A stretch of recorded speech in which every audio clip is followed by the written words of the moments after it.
I'm going to call to order the March 2021 meeting of the Morrisville Planning and Zoning Board and ask Marty if you would do a roll call.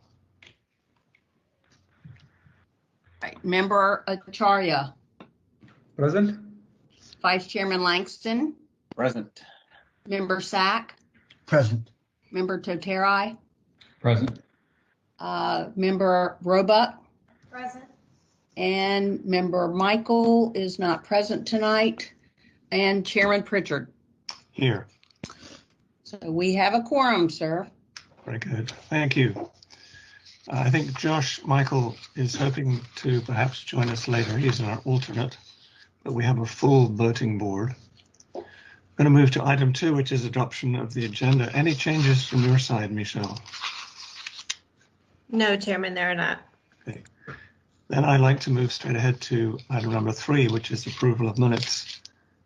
Are there any changes or additions to the minutes?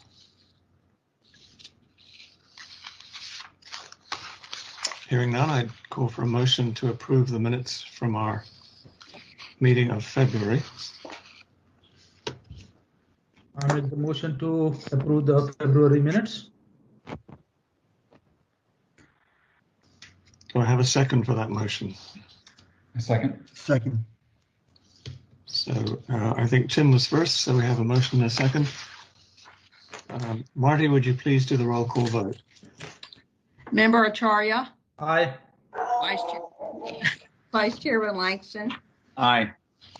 Member Sack. Aye. Member Toterai. Aye. And Chairman Pritchard. Aye. The minutes were approved unanimously. Thank you. Even the dog approved, I gather, so that's good. So I'm going to introduce the next topic, if I may, which was a suggestion that came out of some discussion between Michelle and me. We often see some of these 3 guests when they're presenting a particular application or a point of view. And I thought it'd be a great idea if we could ask them to give us the benefit of some of their experience and talk to us in a more or less formal way and to discuss some of the things that they have learned. And more importantly, some of the things that they might pass on to us as good advice for us going forward. So I'm delighted that the 3 people could join us. We'll start with Glenda, who has tremendous history in Morrisville.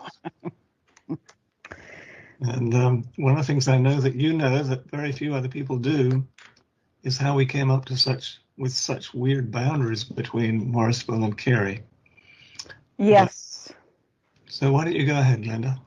Okay, well, when Michelle invited me, I appreciate it. I guess if there is one thing I do know is the history of the area, but I'm going to start very early just to give you all an idea of how my career started. So I graduated from NC State in landscape architecture, but I really took the avenue of a city planner. And my first job that I got when I graduated, I don't even know what it stands for, but I was hired on a CETA grant through Wake County. My office was in the Triangle J Council of Governments, and I was hired to be Morrisville's first planner, and that was in 1977. So even though I was out of Triangle J, my office was actually in the old church office, Church Street. That's where I sat. So I was responsible for writing some of the early regulations and subdivision, some of the different ordinances. And then I left Morrisville and went to Apex. And then in 1979, I ended up in Cary, and I stayed in Cary until 1996. And to put it a little bit more in perspective, I actually became involved in the field because when way from the line UNC Chapel Hill in 1973.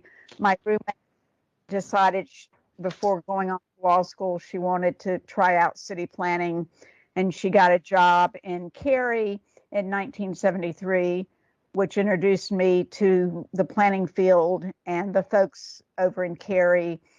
And I guess having done that, it also enabled me to understand the growth that was occurring. So what I'd like to do is just to give you an idea of what I saw and explain the boundaries, but also somewhat how they came to be. In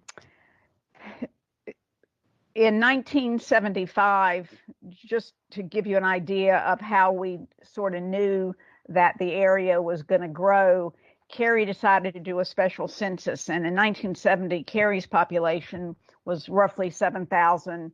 They had a special census in 1975, and the population had pretty much doubled. So I think that was a good indication whether one was in Morrisville, Cary, or just being in the Triangle, that growth was going to occur. And of course, the main reason for that, as most people figured out, was the Research Triangle Park. Fast forwarding, you ask about the boundaries between Morrisville and Cary. I have since learned, because believe it or not, my husband's first job was with Wake County Planning Board, or actually Planning Department, and then he went into the private sector, and his first job was the Factory Outlet Mall on I-40. And one of the issues that was a concern, not just for Morrisville, but for Apex at the beginning of development, was utilities. And that really affected growth in Morrisville and also growth in Apex in terms of where was sewer going to come from and where would water come from. So as far as the boundaries goes, there had been a discussion for a while about the potential of Morrisville coming into Cary. And the two mayors at the time were Harold Ritter and Wade Davis.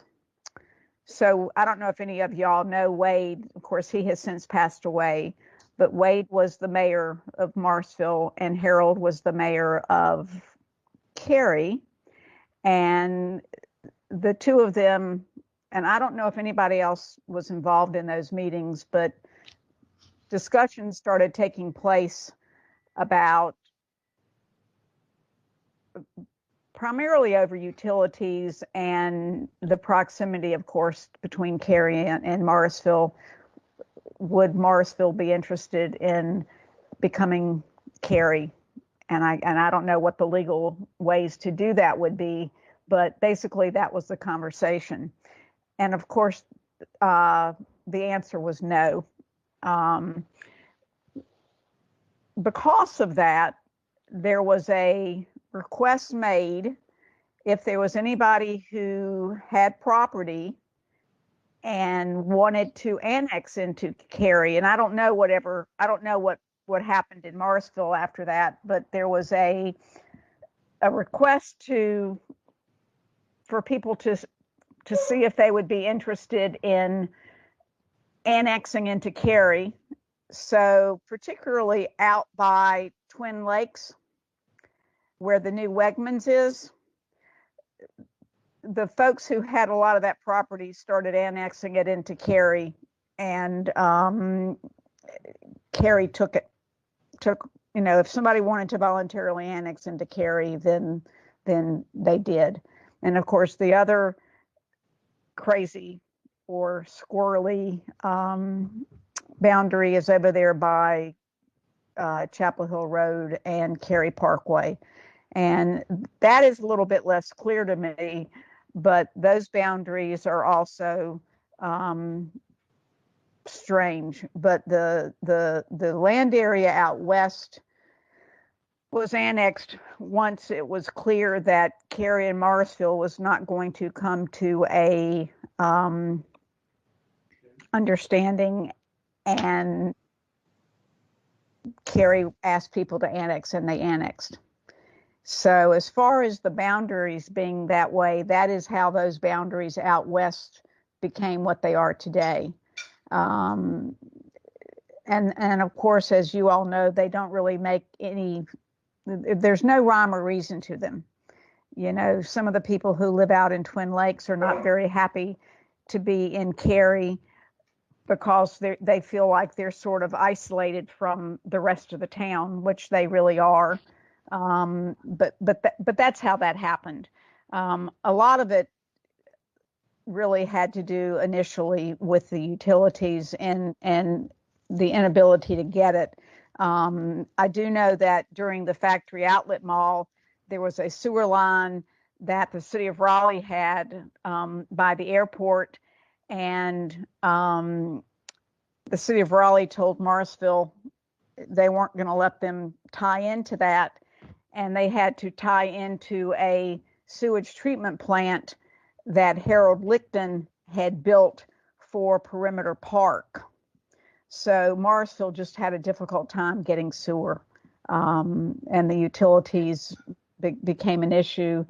And of course, Cary was in a position where it had the utilities, which enabled it to grow as quickly as it did. And the same thing with Apex. It had issues with utilities for quite some time. But utilities really, from what I understand and remember, was the driving force for Cary suggesting that Morrisville become part of Cary.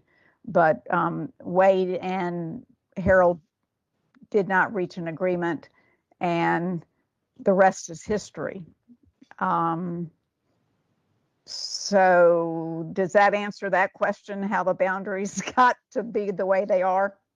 That was very good. Thank you, Glenda. And you know, it's interesting. So I was counting the number of years. I started working in 1977, and my gosh, it's 2021. And you know, I printed out some stuff, and in 1970, the population of Morrisville was 209, and then in 1980 it was 251. You know, so it's interesting to look at the population growth of Morrisville versus the population growth of Cary during that same time, and pretty much the same way in terms of Apex. It just took a whole lot longer, and it really was utilities.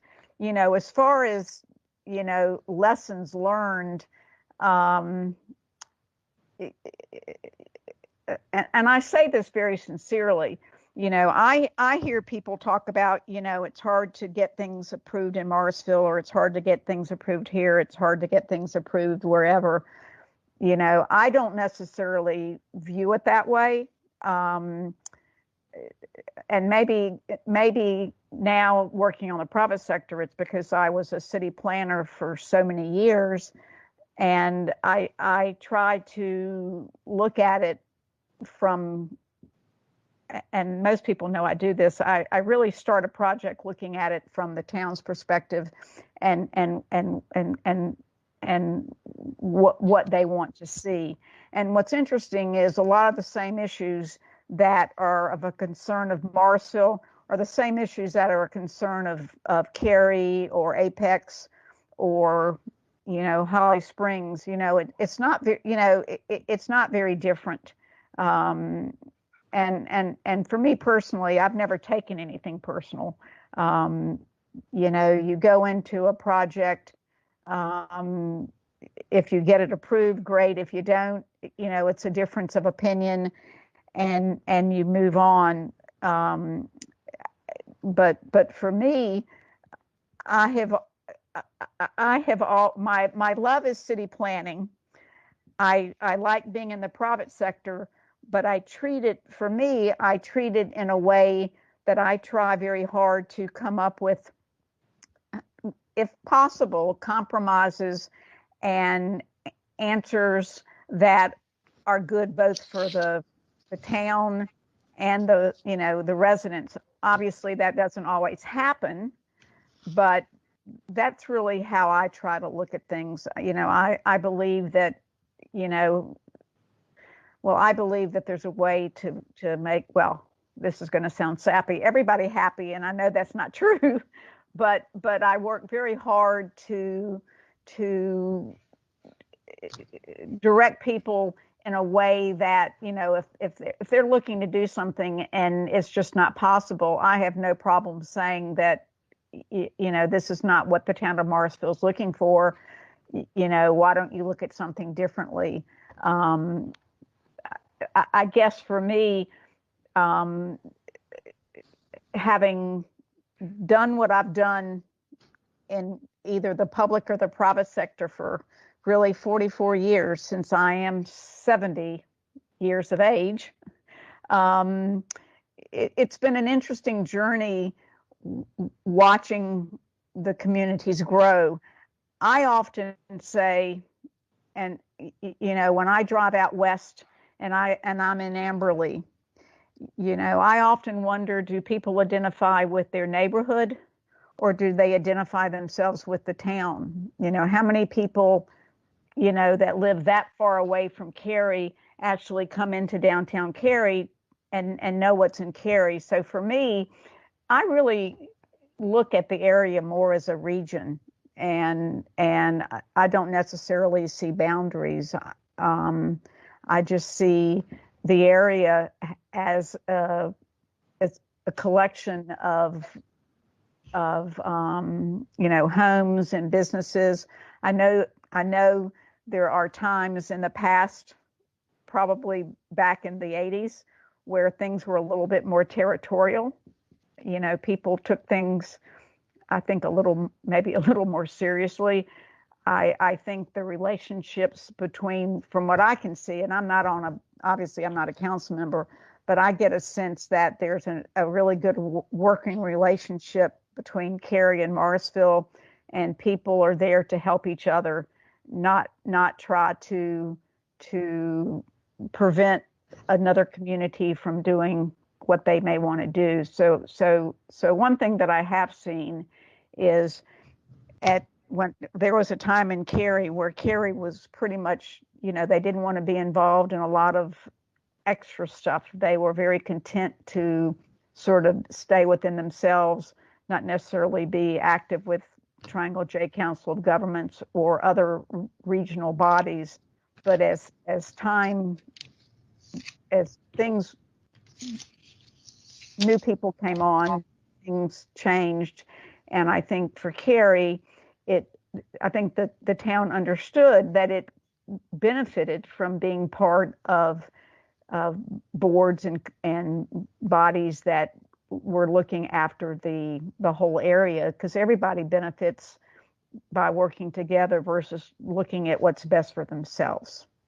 So that's my 2 cents. And I have to say, I'm probably biased that I have always, even today, although I live in Raleigh, we're always on the west side of town because I still do all my stuff in the Cary Morrisville area. I go to the shopping center at Cary Parkway and Chapel Hill Road. And it's just something that is near and dear to my heart, whether it be on the public and private sector. And as Tommy Craven said, it's a part of who I am, which I guess is one of the reasons why I still do what I do. And it is kind of neat to have the history that I have. So I know that Michelle said we would talk, and then if you all had questions. So I may not have given you words of wisdom other than I think it is great that the communities are working together and there appears to be a real genuine liking of each community, and everybody seems to get along really well and very supportive. That's a wonderful way to wrap up this portion of your presentation. Thank you, Glenda. My pleasure. When I first started in Morrisville, I know there was still some lingering resentment from deals that had or had not been made with the city of Raleigh about sewer, and that was a really big issue. But now that we're past that stage and cooperating, and the bigger town is able to supply water and sewer to almost everybody. I'm Right. still on well and septic, by the way. You mentioned Wade Davis. He was one of the 2 mayors that I've been aware of who has served on the Planning and Zoning Board during my time. So we knew Wade and regretted his passing, but he was quite a character. Yeah, I before the next person, I looked his I looked his obituary up, or that was the best way I could get some information from him. And it said that he served as mayor and city council member and in different, boards and stuff for 18 years. Yep. And it says he established the first city hall and set up the first police department in Morrisville. And he established the development of city water and sewer systems for future development of Morrisville. Very good. Thank you. You're welcome. So I'm going to move on to our next guest, and I'm grateful to Tommy Craven for agreeing to be with us. My first contact with Tommy was back in the early days before I was chairperson. And Tommy has this wonderful skill of being able to turn raw land into fabulous subdivisions. And I first saw that at Breckenridge. And in those days, we didn't have a UDO. A lot of the things were not written down. A lot of the discussion that we had with developers was kind of one-on-one. I remember a particular occasion before I was on the board, listening to one of the Morrisville commissioners. This is before we had the council. And the commissioner said to the applicant for a Wendy's off Aviation that he would approve it providing they put an exterior garbage bin in the parking lot. And that was the kind of level of backwards and forwards level of detail. And when it came to discussing Breckenridge with Tommy, I think Mr. Craven will remember that my particular issue was with sidewalks. Craven, who did Whisperwood. Yeah, Priest Craven and Associates. And he's Famous priest. and Dennis is dead. Tommy's got to be. So, Glenda, if you would kindly mute, or maybe Marty could mute. So I remember having discussions with Tommy about the sidewalks, and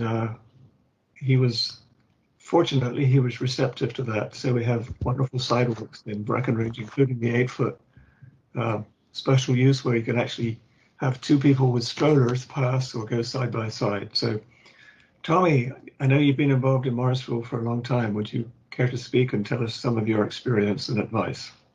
Well, sure, and I'll try to keep it brief so we can get to what I think will be the more important part of the meeting, which is just sort of the general discussion. But Glenda mentioned that her husband was involved in the Triangle Outlet Mall there back in the late 70s.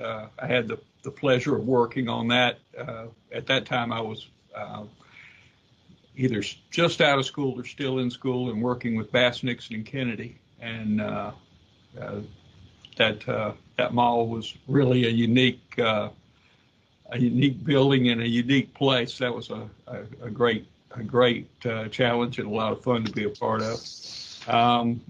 Back in the 90s, we had the pleasure of working in Breckenridge, and fortunately on our sidewalk issue, we had a knowledgeable client who understood the value of those multi-use paths and those sidewalks, and was certainly agreeable to expanding them and putting them in. But we did a lot of work in Breckenridge. A few years after that, We did several of the subdivisions for builders in Ed White's development there at Town Hall Commons. Since I guess it was probably 2011, we started doing a lot of work in the Chalet Crossings development there after the Sam's and the Walmart were developed and on the ground. One of the projects that we've done in Chalet Crossing is the residences at Chalet Crossing, which is a multifamily community for Dominion Realty Partners. We've done the Stadelmeyer tract there at Town Hall in Morrisville Carpenter. Thornberry, I believe is the name of it now, and pretty soon there'll be some houses coming in there. And then most recently, we've been helping Dominion with the Zero Slater Road project that this Planning and Zoning Board recommended unanimously for approval to the council several weeks ago. Peter, you asked in your email to hit on a couple of other items. One was what brought us to Morrisville, and what brought I've always known about Morrisville, but what brought me professionally to Morrisville was clients who, very astute clients who understood the value and the opportunity that existed in Morrisville to help Morrisville grow. And it's always been a great community to work in. It has certainly changed some since the 70s. It's much more structured now, and there's certainly some good that comes with that. But the thing that most impresses me about what has occurred over that period of time is just that it's been continual and strong and positive growth. Whether it's residential, retail, office and institutional, the whole live, work, play trilogy is all right there at work in Morrisville, and it's just an amazing place. The development process certainly much more complicated than it used to be, and it produces, I think, probably produces more reliable results. It's just that in a lot of cases, all of those complications get intertwined into a situation that's very difficult to work your way through. You get trapped by one issue, and before you can work through that, you're running into other complications from other issues. And if we're not careful, we let those complications just bog the whole project down, sometimes keeping it from ever occurring. So there's the old mathematical theory of separating your variables. Get everything you know over on one side of the page and everything you don't know over on the other side, and then try to work through them one at a time. So sometimes in today's process, separating those variables becomes a little more complicated and difficult to do, but it's essential to the problem-solving process. Maybe the most chilling thing that I've seen in this period of time, and this again is not just in Morrisville, but it certainly is true in Morrisville. It's just the amazing decrease in the affordability of everything that the development community can produce. Cost for land, cost for materials, cost for labor, cost of the regulatory process, all of those things have really exacerbated the cost and therefore the price to the consumer of everything that we produce. And that's a problem that we all continue to live with and find ways to work around. But it's a problem that pretty soon has the potential to become insurmountable. And I don't see us there yet. But how much longer can we let these costs continue to rise to the point that we're shutting out large percentages of the population from being able to afford the products that we produce? I guess the other thing that's somewhat, I don't know if it's disappointing or reassuring, but many of the problems that we face today in Morrisville and in the other communities around here are the exact same problems that we faced 20 and 40 years ago. Infrastructure problems, utility problems, lack of transportation infrastructure, lack of sufficient school seats and space. And those are still essentially the driving problems that I see and hear of in Morrisville. And we've grown and we've expanded and we've looked at ways to deal with them, but we still haven't solved them. They're continuing problems, and I think those problems will always be with us, at least as long as we're a growing and thriving municipality. And I think as we move down to your question of if I were on the Planning and Zoning Board, what would I do?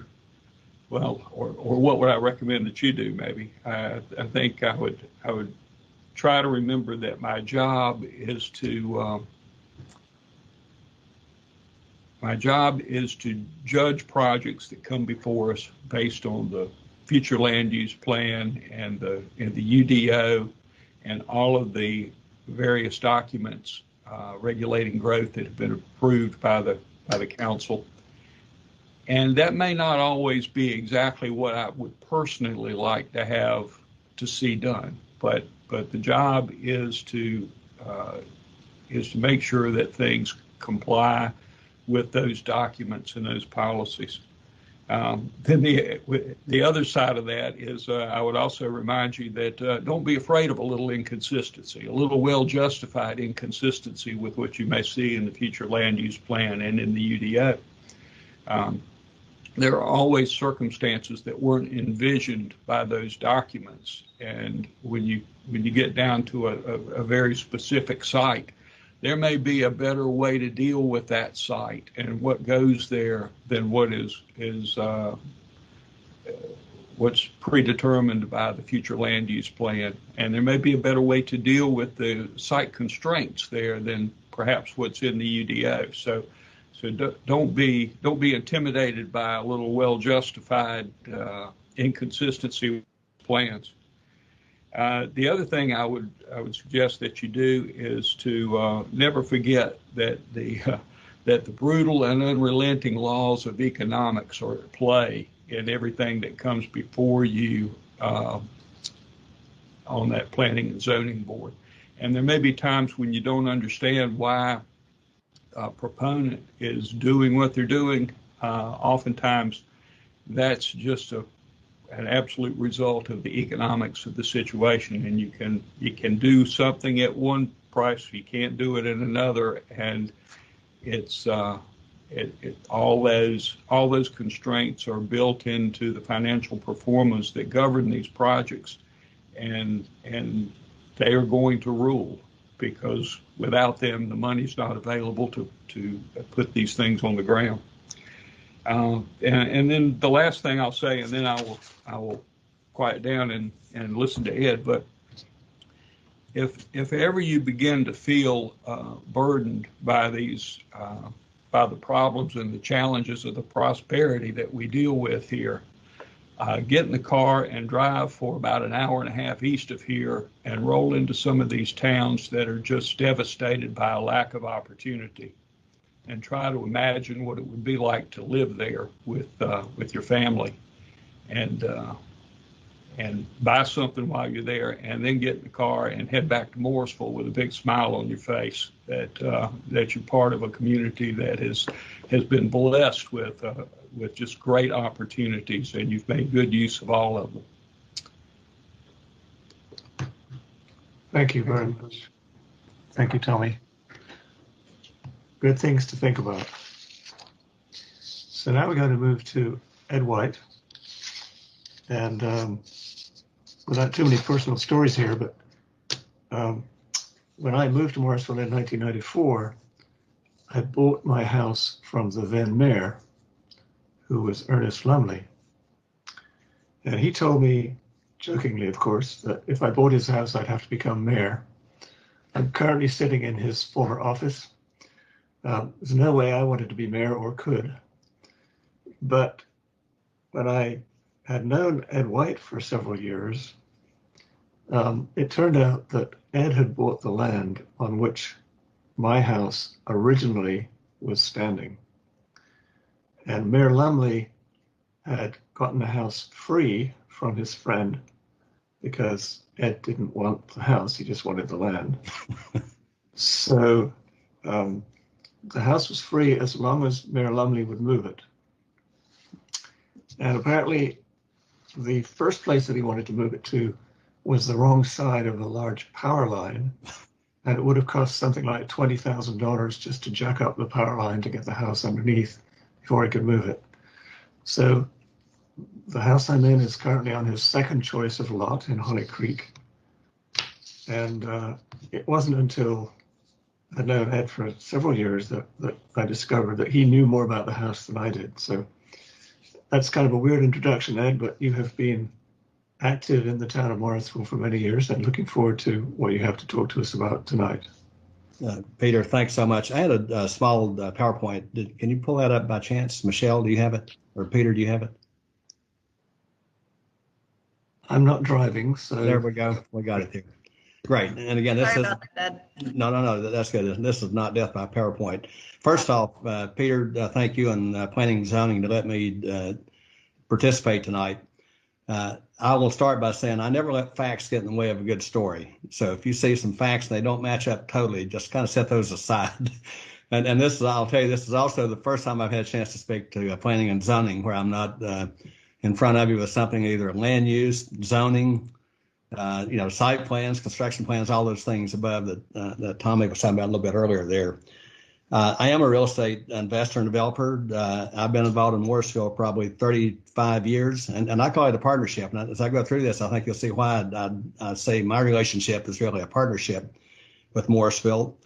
And I've worked very hard with both planning and zoning, council, and everyone involved over the years, and I really do protect that relationship in there. The ones of you don't know me, my background, I was in the software business. I did go to NC State, major mechanical engineering, worked for a little company called Westinghouse Electric Corporation about 10 years, and a startup software company in 1980. Then I started buying land in about 1985 in Morrisville. Next slide, please. And some of the things I want to just touch on right now, Peter had asked us, why did you go to Morrisville to start with, and what got you involved as an investor? And Tommy touched on some really good things about the cost of doing business today compared to what it was back then. And land cost is obviously important, but also all the other costs that go with it. How I got involved in Morrisville, my in-laws had Adams Concrete Products, that a lot of you know. And Glenda, you were talking about your days there. You probably knew Tom Adams, Fred Adams, and those characters. And so I got introduced to a lady by the name of Sil Mullins, who was a big-time deal maker. And Sil actually put together the land deal for Breckenridge, as you remember. And so I had started buying land. And we originally, the first land I bought, there was a lady named Pat Bullard, had 26 acres. I bought into a partnership about 1985, and it's always interesting. People say, how'd you get in real estate? Well, I'm going to share this with you. There were about 10 of us. In 1988, the real estate market fell totally off the cliff. A number of people had no business being involved in investing in real estate because the idea was you'd buy it, had owner financing, we'd get it rezoned, and you flip it out next year, and everybody makes a little money, and everybody's happy. Well, that didn't really work out that way. And there were a few families, I'll mention no names, one of them was very well known, and actually I think was involved with the town, and I won't tell you who it was. But they had no business investing in real estate at that level, and this thing was about to go into default. And so Sil approached me, and I told her, because I was in the software business, not in the real estate. And I said, okay, I wound up paying off the debt, and I'd returned the equity to everyone to kind of make them whole, and they got out of it. And then I started buying land. And so you mentioned Wade Davis. I spent more time at Wade's house, and all the Davis family, from drinking tea to moving emus to horses to you name it. Peter, you probably remember some of those days there. But as I got involved into it, I really was just going to buy land for an investment. And then I had a couple of people want to buy, 20 acres on Church Street or 20 on McCrimmon. Actually, in the old days, it was Coppers Road, I think, when I first started and became McCrimmon Parkway. And I had those high voltage transmission lines going through the middle of it, some buffers from Indian Creek. And so Sil approached me about the group that actually did Breckenridge, put an offer on the table to acquire what is now Town Hall Commons. But the more I got into it, what I saw happening at Breckenridge was that they put it under contract, but they did not close until they got through the zoning and all the entitlements, and they bought it and sold it the same day or the next day.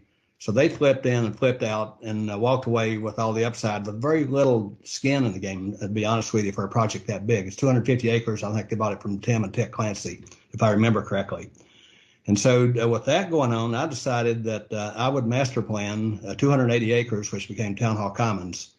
But I didn't want to do it. I didn't want to start a development company. And so a guy named Greg Sanchez, Tri Properties, that you guys know, very well known.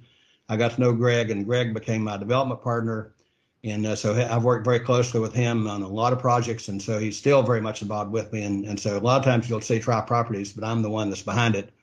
And as you know, I'm probably the only one that's never gone away. So, I've gone through multiple mayors, planning and zoning, and a whole variety of other people, but I'm the one that still everybody has to put up with. Next slide, if you will. And I've been involved in, done a lot of properties. I started out the first one. If you see number one, that was the 26 acres where the building for Town Hall Commons is. There's a daycare center there, bought from Pat Bullard, and that became the basis of 280 acres of Town Hall Commons. And I also wound up, I bought some property. The next one was probably about 1987 from Tom Adams, Fred Adams, called the Rand property. I just merged that a couple years ago with Bernie McLeod, and that is actually what we just gone through, the McCrimmon Parkway extension property with the new land use plan that you've all been working on for the last couple of years. And then I did with one of my investors, a guy named Eddie Smith out of Greenville. We did about 150 acres. The Markham family, we put that together in 2005, got it rezoned, and we did sell that to Duke Realty, and that's where Lenova and I think Time Warner and a bunch of those went in there. And then there's a whole bunch of others that I bought. I bought a lot of land from Tom Adams that some of you know. Glenda, I know you remember Tom. And some of that I still own part of Cedar Fork, actually on the Downing Glen, the land where the Morrisville Chamber building is. Town of Morrisville has got part of that, so I was involved in all of that as well back in those days. So, there's the good thing about being involved in Morrisville is that it doesn't take very long that you know who all the people are and who the players are. So that's really what made it a great investment from my end of it. Next slide, please. And I'm going to touch just a little bit on the master plan and how we put this together with the town. And when I talk about a partnership, we really turned this into a true public-private partnership. The Town Hall Commons was 280 acres.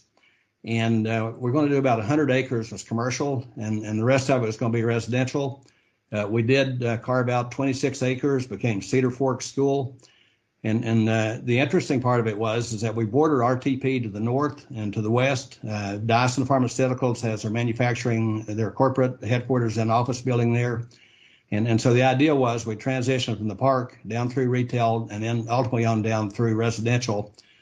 And I'm going to talk a little bit more about some of the interlacing with Kerry in a minute. But the important thing here to remember, this evolved over 20 or 25 years as a development.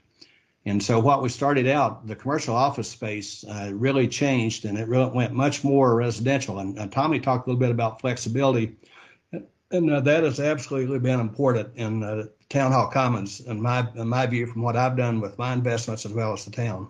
Next slide. Just real quick on Town Hall Commons, again, just a quick timeline. You can see started buying the land in '86, and up through, we finished up, believe it or not, the last thing I had about 6 acres I just sold to the town of Morrisville, and that's where the new fire station is going to go in. And so that totally finished the build out of Town Hall Commons, and today there's probably, 1,000 or 1,200 families that live in Town Hall Commons. Nowhere near as much commercial. But I think from what I've seen, it's been a great project from my end of it. And we've done a lot of things that deal with roadworks, which we'll talk about. and a lot of benefits that went back into Morrisville by doing this. Next slide, please. Oh, and by the way, with that partnership there, what I would say out of that partnership was I got the master plan approved. I got the entitlements that I needed to make it work. And the town got Town Hall Drive, they got Cedar Fork Elementary, they got Greenways, and we'll talk a bit about how we put that together. Glenda was talking about Cary. And so when we started, I started developing Town Hall Drive, I was in discussions with Clint Job, Wake County School Board was looking for an elementary school site. And so there was one of the few places that would go would be in Town Hall Commons. And so as we laid out our master plan, I used Little Associates who did the initial master plan for me out of Charlotte. And so if you look at that, there's a little white section in the middle in there. Believe it or not, that's Cary. So as you drive down Town Hall Drive, you leave Morrisville, you enter Cary, and you go a few hundred feet, and then you leave Cary and you go back into Morrisville. And that kind of ties into that Twin Lakes. And when I first started this, Dave Hodgkins was the town manager. And he said, okay, here's the two things that you have to get your master plan approved. He said, and actually, Town Hall Drive started way before this. It was going to be called Triangle Parkway, and it was going to go from Crabtree Crossing to 147. And so as I was talking to Dave Hodgkins one time, I asked him, I said, David, I noticed going up Marshall Carpenter Road, there's places that you got sidewalk, no sidewalk, sidewalk, no sidewalk. I said, why is that? And he said, well, if you develop something, you have to do the improvements in front of your property. And so I started looking at what I was doing, and I'd already sold land to Down in Glen, and we'd all reserved the right of way for Town Hall, what became Town Hall Drive. And what came to me was, he said, okay, you need to reserve the right of way, and you got to build 2 lanes from McCrimmon Parkway down to the school site and get that open. So I said, that means I've got a huge parking lot. And he said, you also need to do a right of way for Airport Boulevard in the case we ever do a flyover and connect that over to Davis Drive. And so I actually approached the town about a partnership. And I said, why don't we build this Town Hall Drive from McCrimmon to Morrisville Carpenter Road and do it all at one time? And if the town will pay half of it, I'll pay half of it. And a little bit of it got picked up by Down in Glen, the part they had to go through. And I wound up covering, I went through Cary, and I wound up covering everything down around where Town Hall, where the chamber and all that is. But we wound up saving probably $2 or $3 million, and we've got a roadway built all at one time. And when you talk about a partnership, I still have those partnership agreements, and that absolutely was one of the best win-wins for a public-private partnership I could imagine for me and the town of Morrisville. Okay, next one. Next slide. The relationship, you start dating yourself. I'm 70 years old as well. I started when I was 12. Peter, I think, was probably about 13 or 14 when I first met him. And, the first mayor that I worked with was Gordon Cromwell, who turned out to be a huge supporter of what we were doing. Worked with council. Liz Johnson was on back in those days. Peter, I think you've been involved on every time I've ever been in front of PNC over the years. Dave Hodgkins, again, was the town manager. Mary Willis, you might remember, was the planning director when I first started. And then I actually served on the committee when we merged the water and sewer system with Cary, and I think that was 2004. I might be off a year or so on that. And then I was also on the land use plan and transportation plan that we did in 2009. Okay, next slide. I also got involved with the Morrisville Chamber of Commerce. I was on the board for about 10 or 12 years. I was chairman a couple of years. I ran their capital program to build a chamber building, and then I also we worked very close with town council in putting together the incentive program, which we wound up, that was very key on how we got Lenova to stay and expand in Morrisville as well. Next slide. And changes in Morrisville. A lot of this has already been covered. And I think the one thing that a lot of people don't understand, water and sewer did not exist in most of Morrisville when I started buying land in the mid-'80s. And if you're involved, if you look at RTP, it did not develop in Wake County until later on because there's no water and sewer on the Wake County side of RTP. And so when I started buying land, I think there were approximately 2,000 residents, no schools. And most of you probably remember the deli box that Scotty Bierman had. That was, I think, about the only place you could go eat. Very little traffic. Davis Drive was a gravel road. I remember when they paved that. And then I look at it today, it's just like you've been away and you come back and all of a sudden it is so vibrant and so different. We've got somewhere in the range of 32,000 residents. Before we used to have thousands of people that show up there and work, they'd leave and go home, but nobody lived in Morrisville except for a handful of people. And now with Cedar Fork Elementary, Montessori, Wake Tech, you got retail options, you got a strong ethnic population. And so if I had to do over again and people say, would you invest in Morrisville again? There's absolutely no question about it. When I first started buying land in Morrisville, I looked at some aerials, and the big green space between Durham and Raleigh and Cary and RDU was actually sitting right in the middle of it was Morrisville, if you will, at that point in time. Next slide. How to make Morrisville better. There's been a lot of great things. I think the biggest transition, and we talked about this a lot when I was involved with the chamber, and that is that if people are going to live there 24/7, you've got to have amenities for them, whether it's to go get your haircut or you got to go do dry cleaning or whatever it happens to be.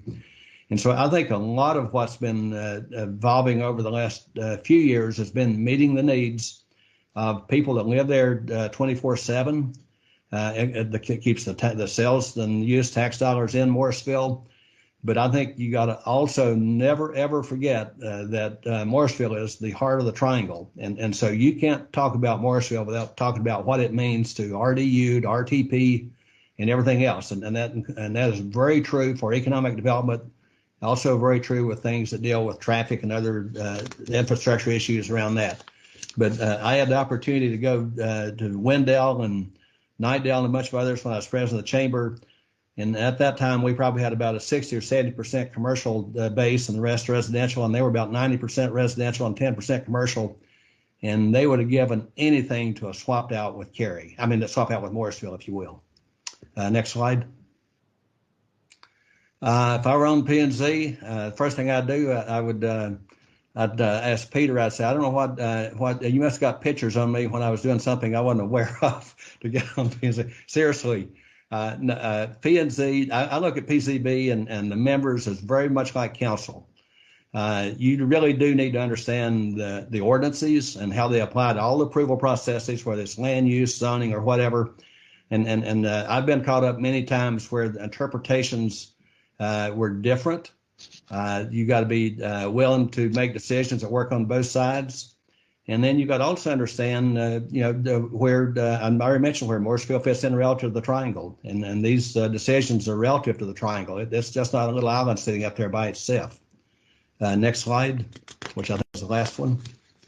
And I'd say, the last one would be my philosophy in working with Morrisville, and I can truly say it's been on mutual respect, long term, and win-win. And Peter knows as well as everybody else out there that I have never gotten everything I asked for from the town. They've never gotten everything that they wanted from me as a developer. But I will tell you, in all honesty, we've always worked together to come up with a solution that we can both live with at the end of the day. And so that is my story. And Peter, I want to thank you for the opportunity to speak to the group tonight and not try to say anything. Thank you very much, Ed. Enjoyed all three presentations. I'm going to throw it open to other board members if they would like to ask questions. I think we should try and set a limit of maybe another 10 minutes or so. If you can indicate perhaps via chat to Michelle if you'd like to make a comment.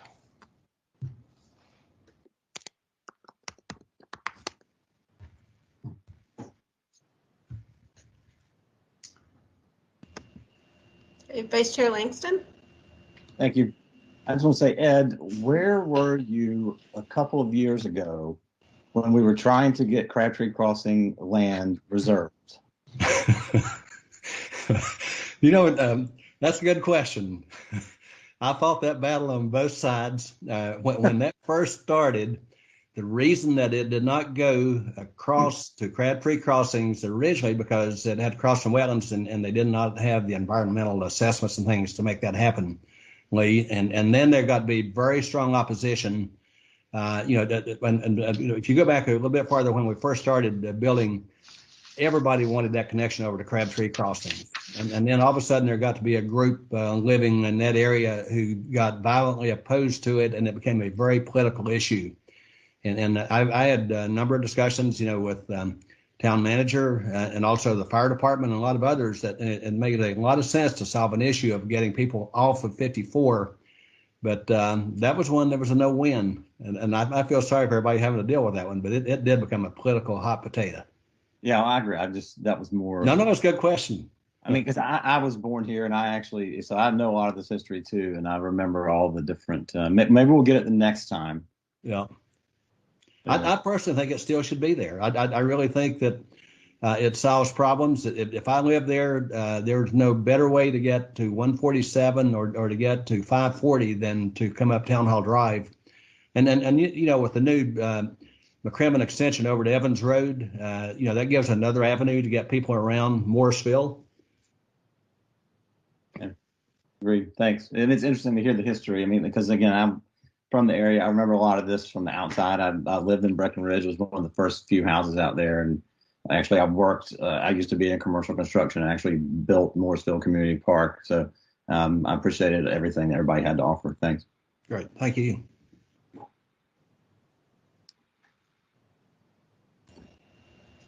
Sanjay? Thank you, everybody, for giving us background on the history of Morrisville.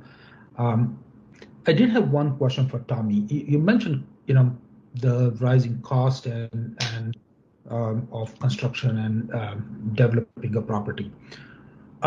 What percentage of that cost would you attribute to going through the town process, and is it really the land cost, acquisition cost, or is it really the administrative cost associated with going through the process? And are there things that you look for that could be streamlined, improved, etc.? Sanjay, Ed may have a better feel for the percentage on those costs than I do, but I'm going to say 10 to 15% of the cost is associated with permits and approvals, not just the local ones, but core, state, DOT, local municipalities, all of those. It turned and the fees that are paid to people like me and Glenda who help them get through those processes. The way to trim those down, just the most obvious is just keep the processes rolling, and Michelle and her staff do a good job of that. The UDOs, everybody's UDO, it's complicated. There are all sorts of things that have to be tested and approved and addressed through the process. But every time we have to take a plan back through the process, through another round of reviews, either because we left things off or issues came out in the second review that nobody saw in the first, whatever the reason, every time it has to go back through, it's 3 to 4 weeks. And that's additional interest carry for our client. There's the time that's involved in running through those reviews and processing the paperwork. It all just adds up and adds up to big dollars by the time you get to the end of the process. Let me add just a little bit to that. On Sure. Town Hall Commons, which, and believe it or not, I've spent right around $18 million to the benefit of the town, and doesn't have anything to do with my internal, but that has to do with road work, greenways, schools, traffic signals. I mean, I put the traffic signals on everything up and down McCrimmon Parkway and so forth. I could afford to do that because I had a large project. But when you get into these smaller projects and you start getting into the final phases of it, you can absolutely kill it. And some of the things we're seeing is, the last one we did was, just north of McCrimmon Parkway and Church. And the requirement to bury power lines, for a very short segment. All of a sudden you're talking about throwing $1 million and $1.5 million in cost on top of everything else. And it doesn't take very long that you've just killed a project financially. And Tommy knows that better than anybody in the world does, is that there are certain things you have to do. But there's some things that are put on there that I don't, you got to solve traffic problems. You got to solve some of those things. But when you start throwing things like that on top of it, you're essentially saying we don't really want that project anymore. And so I think that's where you got to be careful on, because if you got a small project and it's you try to put $500,000, $1 million in incremental cost on, you just killed it as far as that goes. It doesn't work. Yeah, and both of y'all are correct, and of course I'm coming from being a consultant and helping people to get land entitled. But you are correct; those are things that make or break it. No. But also the town is, they worked with me. I've laid out every time I've gone through, and at the end of the day, it goes into the cost of the product. It's either rental rates, or if you talk about housing, and you're trying to get more affordable housing. Well, we know in the residential world about the finished lot can't be over about 20% of what you're going to sell that house for, and it doesn't take very long that you can price the house that's out of where the average person working going to afford to live there. And that's going to keep changing even faster, I think, going forward, because there's less land. We're blessed in a lot of ways in Morrisville, but we're also cursed in some ways, because you got 8 square miles and you're landlocked. So it's not like you can go say, okay, we're going to go over to Chatham County and just pick up another couple thousand acres. It doesn't work that way in Morrisville. Yeah, maybe we can acquire Cary at some point. I like that. No. Well, we did. We were successful merging the utility systems. Yeah. Thank you, gentlemen. Thank you, everybody.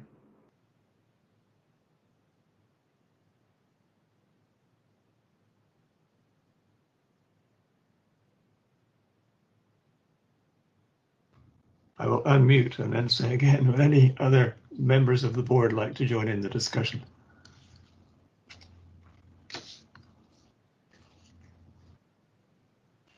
So we can, I think, wrap it up with great thanks to our 3 speakers. Thank you so much. It's a little bit different this evening. We got into some nostalgia, but we didn't wallow in it. I think we've done a good job, and each of you have said some things that I'm thinking about now, and I think I will think about them in the future too. There's some very important things that you said. Well, and I'll say thank you for the opportunity to talk to y'all. I appreciate you asking. And same here. It's an opportunity that I consider an honor to get asked, and a pleasure to have a chance to do this with each of you. Very good. And if I could echo that same sentiment, I don't think it's often that we get to take a step back and talk to you guys outside of a formal public hearing type of setting. And so I think it's good to have these discussions from time to time to do that. And it's great hearing some of the history to provide, context of, past decisions and where we are today. So thank you very much. I know all of you have volunteered your time, and it's very much appreciated. Thank you. Have a good meeting. Thank you. Yes. Good night. Good night. Good night. Again in 20 years' time. There you go. All right. So we now have section 5, which is public comment. But Marty, I assume that we do not have any public comment. Is that correct? We have no public comments tonight. Thank you. So we're going to move on to item 6, which I know you've all been waiting for. It's such a thrilling part of the agenda. And I think, Michelle, are you going to introduce this? Chair, this is Chris Lawson. I'm going to handle this item tonight. Would you like me to go ahead? Yes, please do. Thank you, Chris. Thank you. Great to follow that presentation. That was really, really informative for me as a staff member too. Good evening. I'm Chris Lawson, Planning Manager for the department. Tonight I've got a handful of proposed text amendments for the board to consider. They're really broken into three parts, with the main part being the Chapter 160D text amendments. Chapter 160D is a section of the North Carolina General Statutes in which the town gets its legal authority to regulate development. A little background on it: this has been kind of a long-term project by some members of the General Assembly and their staff, and what it's intended to do is combine the county and city enabling ordinances or enabling statutes, and to kind of help clarify some processes across the state. So my presentation is broken into three parts. The first part, I'm just going to run through all the text amendments that your staff considers mandatory based on these changes to the general statutes. The second part is, one of the repercussions of these text amendments is that the town can no longer have conditional use zoning districts. So if you ever looked at the principal use table, these are the uses that have a C instead of a P or an S. So I'll get into that later. Your staff's proposed some changes to the principal use table based on removing those C's and turning a use from a conditional use into a permitted use, one that's requires a special use permit, or one that's not permitted. In this area, it's discretionary, and we'll get into that later in my presentation.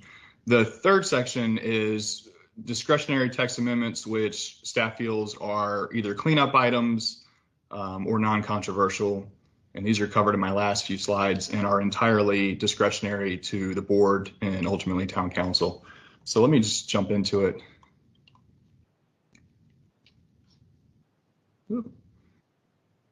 Okay, so I actually meant to go to this slide when I was explaining all of that. But again, it's broken into three parts. The first are state mandated changes, which must be adopted by July 1st. Part of that is removing conditional use districts. And then the last are some staff initiated items, which are subject to the board and council's discretion.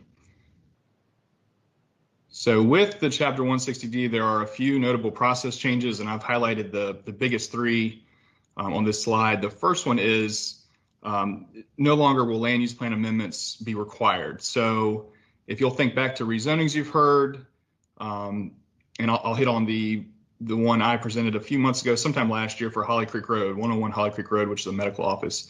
They had to apply for a land use plan amendment as well as a rezoning, because the town's land use plan at the time was not consistent with what the rezoning requested. This will no longer be the case. The general statutes changed so that if a rezoning is approved by the town that is inconsistent with the land use plan is automatically updated. So this will help applicants save a little time and some money. So the second item is that consistency statements are no longer required in order to take action on zoning amendments. So again, if you think back to a rezoning this board's heard, there's always a resolution on a consistency statement, whether that rezone is consistent or inconsistent with the land use plan. And this isn't entirely removed because the PZB will still have to draft a statement of reasonableness or something like that that will be presented to town council.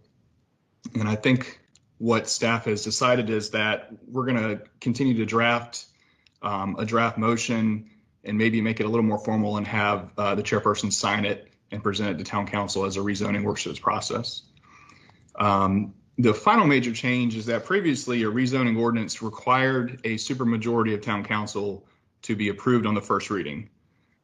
And this will no longer be required. A simple majority will approve a rezoning. So again, going back to the 101 Holly Creek Road rezoning that I presented to council, it went for a few meetings. When council voted, it did not have a simple supermajority on the first vote. So then it had to come back to a meeting after that and was approved after that. So that supermajority would no longer be required for ordinances. Okay, so the next probably 20 slides are just, I'm going to highlight some of these text amendments that are considered mandatory.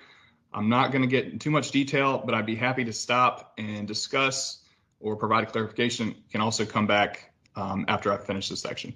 So really the first one is just that you're going to see this throughout the UDO.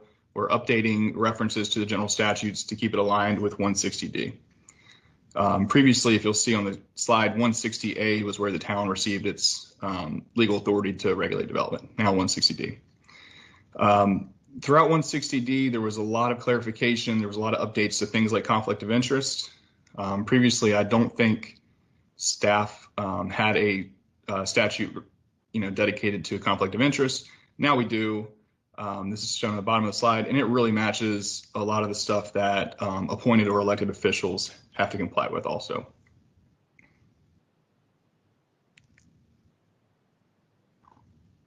Okay, I just see we have a comment. Would you like me to answer that now? I think Member Roebuck. Is that appropriate for me to ask a question at this point? I believe so. I'll defer to the chair if you. Okay, I'll just proceed. If you don't mind, I do have a comment just because I've worked with conflict of interest before. The first section up to the or appears to be a conflict. After the or, it appears to be the appearance of a conflict. I don't think you have a table of contents to define, so you might want to consider that. And also around the word substantial, not so much from internally, but from externally. If someone should say, I suspect a conflict and it's substantial, if you don't have a definition of substantial, it could be $200, $2,000, or $20,000. It could be $200,000. So there's usually somewhere in a table of contents some definition of what you're considering substantial, so that it's clear to both the people internally and externally. So I just wanted to bring that up. And then the other word is associational relationship. The appearance of a conflict. Associational could be where you assemble for religious purposes, sporting events, fitness centers, restaurants, teachers. It could be any relationship you have with people. So if you're saying everybody that you know, the 6 degrees of separation in a town like Morrisville, you know everybody. So it needs to be maybe not this year, but maybe in a couple years, you might want to think, how do we better quantify what would truly be considered a conflict? Because everybody basically knows everybody in Morrisville. They have some connection, and that's even the same with family. I normally see family members have a definition around them of person living under a single household, a spouse, parents, but it excludes siblings, brothers and sisters. It excludes cousins. Does it or does not include ex-relationships and their family members, so that you're keeping that relationship small. So just things to consider that you might not to put necessarily in the code, but to define that in a definition, maybe in some other portion that everybody's clear what that means. So I didn't mean to take you off tangent, but wanted to share. No, that's fine. I think that's a very good request, because this applies directly to staff. On the next slide, I have some that are for town council, which will be out in public, be out in the open. Staff sometimes are, working in the office, maybe not as seen publicly. And I can certainly look into kind of defining more substantial or associational relationship. Yeah, around substantial, they usually say there's an accumulated cost, and they assume that it's usually around $20,000 that if you're renting, and it says in the comment, and it includes small business. So it's safe to assume people are doing small amounts of business. So you're patronizing, you're receiving fees, receiving costs, and that accumulated amount with either that supplier or restaurant or business doesn't exceed a certain amount, and it's arbitrary what that amount is. Okay. Yeah, and just more background, this definition was basically taken directly from the statute changes, and as a town, we can make it more narrow and more specific. So that's certainly something to consider, and thank you for that. Okay, I'm taking my notes. Let me go to the next slide and we'll just keep going.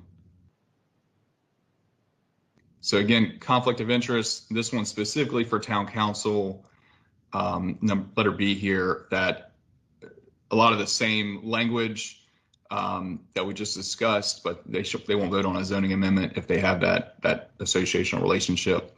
And again, is different from staff, where we're going to be more in the office working. This one will be at a public board where they'll have a chance to recuse themselves. We'll have the town attorney be there for maybe clarification on some of those words that aren't as specific as maybe they need to be. The next one is on the bottom half of the slide. This is really defining who can make an application, just a landowner, lessee, or a person holding option to contract to purchase land, or an authorized agent. When we receive any kind of application, we have ownership or some kind of representation sign the application anyway. This is really just clarifying that.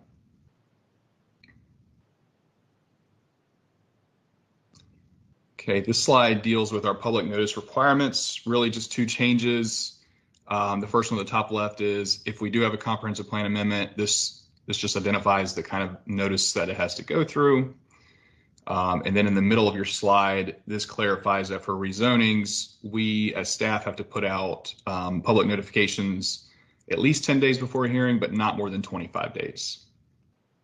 So that allows people to really get a idea of what's coming along with a little time before the meeting, but not too far out where they can see it and forget about it. And those deadlines come straight from the general statutes. This section, again, is more clarification. The top half of your slide here really just defines when the UDO says board chair, who are they referring to? So at the PZB, we're referring to the chairperson. And if it's a item going for town council, the mayor is considered the chair. The second half of that sentence defines when they say board, are we referring to the PZB or the town council? And it just depends where the application is within the development review process. In the bottom half of your slide here, again, it gives the power to the board chair to determine if somebody has standing for a quasi-judicial hearing. And then if it just, depending on the chair's decision, if someone wants to make an appeal, it just says that it goes to the entire board for their vote.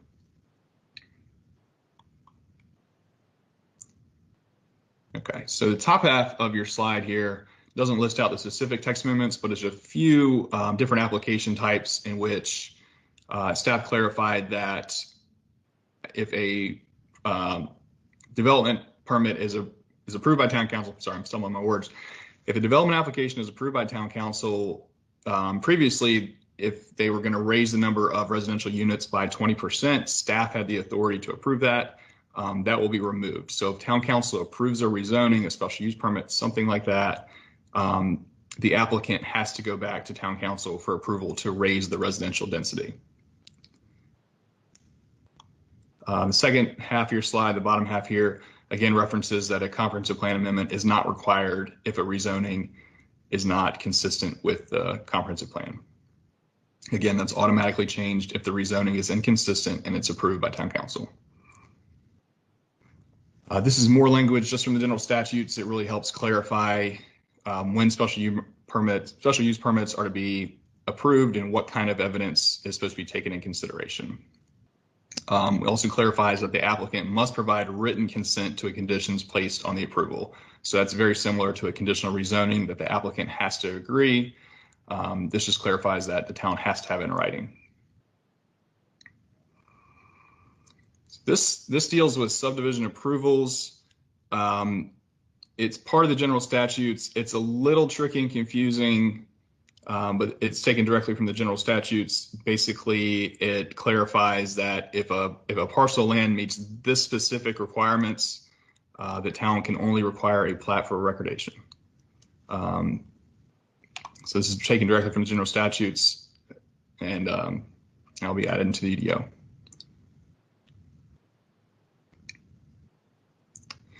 So if you remember, sometime last year, I did a training with the Planning and Zoning Board because you are the final deciders on a variance. With some of the statute changes, the town's variance standards were deemed not consistent with the statutes. So we are proposing just eliminating all of the standards that we currently have and replacing them, which is on the next slide. So we would remove the current variance standards and replace them with this right here. This is directly from the general statutes. I removed only from here to clarify that if the Planning and Zoning Board reaches those 4 conclusions, a variance must be granted. And I think we plan on doing some more training just to go over these changes sometime in the future. Okay. So this is just a section, again, taken from the statutes. It clarifies that there's a 30-day deadline in appealing the an official town administrative official's decision, and that they have a 30-day deadline, and that the 30-day deadline begins 3 business days after the written notice of decision is mailed or transmitted to the applicant.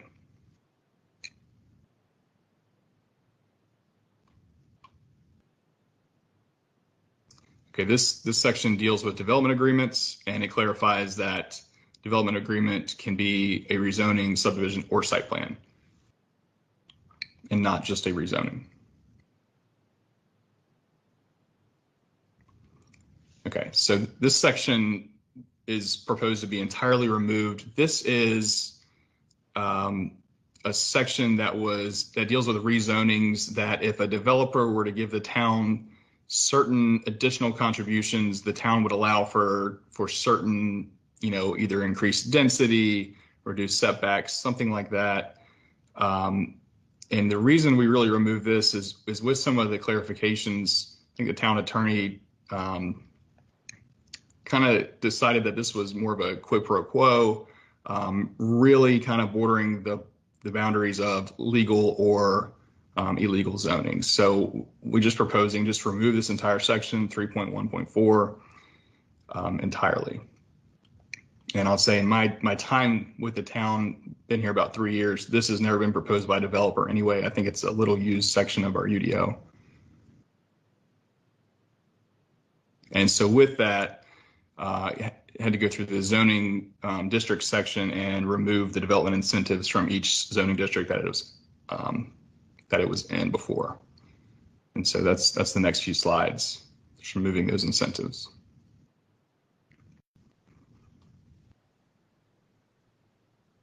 Okay. Let's see. So top half of your screen here deals with pocket neighborhoods. Previously, development had to be at least 1,300 square feet per home. The general statutes changed, and towns can no longer require a minimum size for a single family home. So we can still require that maximum of 2,500, but cannot require a minimum. The bottom half clarifies about payment in lieu for parkland. The general statutes changed that we have to use the assessed value, and instead of maybe the fair market value or some kind of appraisal, we generally use the Wake or Durham County assessed value from the tax roll. Top half of your slide clarifies inspections must occur with the consent of a premises owner, or staff must receive an administrative search warrant. The bottom half of your slide, a development permit cannot be revoked if a public hearing was required to approve the development permit without following the same process. So if a development permit was granted with a public hearing, for instance, a public hearing would have to be held again before that development permit could be revoked by the town.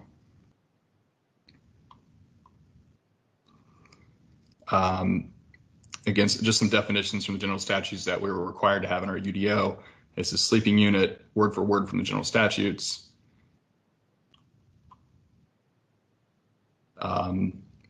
Another definition, just defining what a subdivision is within the state of North Carolina in the town of Morrisville.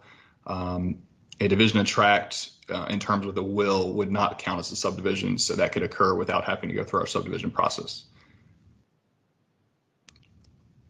Okay, so that was through the mandated changes. It went a little slower than I tried, so hopefully I still haggle. Moving on to the use table. Again, as I discussed at the beginning, this conditional zoning districts were determined to not be legal. So they all need to change within the principal use table. Now, staff myself and the planning director have gone through and reviewed, and we've made some recommendations for uses that were formerly a conditional use. We've recommended they either be a special use, which is indicated by S, a permitted use, which is indicated by P, or just not an allowed use, which just doesn't have anything in the table. So let's move on to the table itself, and this is a number of slides. And so I'm not exactly sure how I want to go through this, because we've made recommendations which are shown on the slide as staff. However, these are entirely discretionary. They can no longer be SC, but we could change them to a permitted by right use, a special use permit, which would have to be approved by town council, or just not allowed in the zoning district. So I think I'll leave it up here. I'll kind of explain a few of them, and then we can move on. But if anybody has questions or recommendations, I think now would be an appropriate time to bring that up, and I can take some notes here.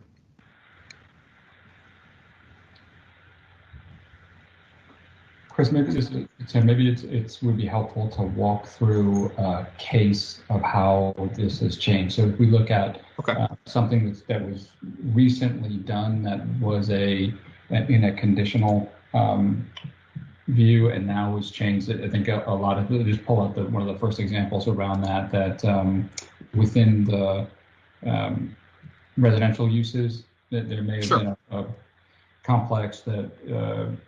If changing from conditional to the P, what does that do? What does that process do? Maybe just walking through an example. Great suggestion. Great. Thank you. So previously conditional rezoning. So let's start with dwelling, live, work. And this was in the historic Christian Village zoning district, which is right around Town Hall. That's where that zoning district is.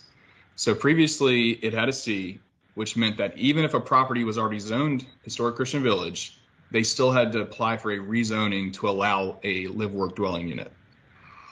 That's the part that was determined to not necessarily be fully legal. They already had the zoning in place. Why do they then have to apply for a conditional rezoning so that the town can set conditions on it? So here, staff has proposed that it's just a permitted by right use. We feel that a live, work, dwelling unit is appropriate in the historic Christian Village zoning district. Your other option would be to not allow them at all, which would just leave a blank space, or to require a special use permit. A special use permit means that to develop a live, work, dwelling unit, the applicant would have to comply with the standards of the UDO, and town council would hold a quasi-judicial hearing in which they would build a record of evidence to say that it did comply or did not comply with the standards in our UDO.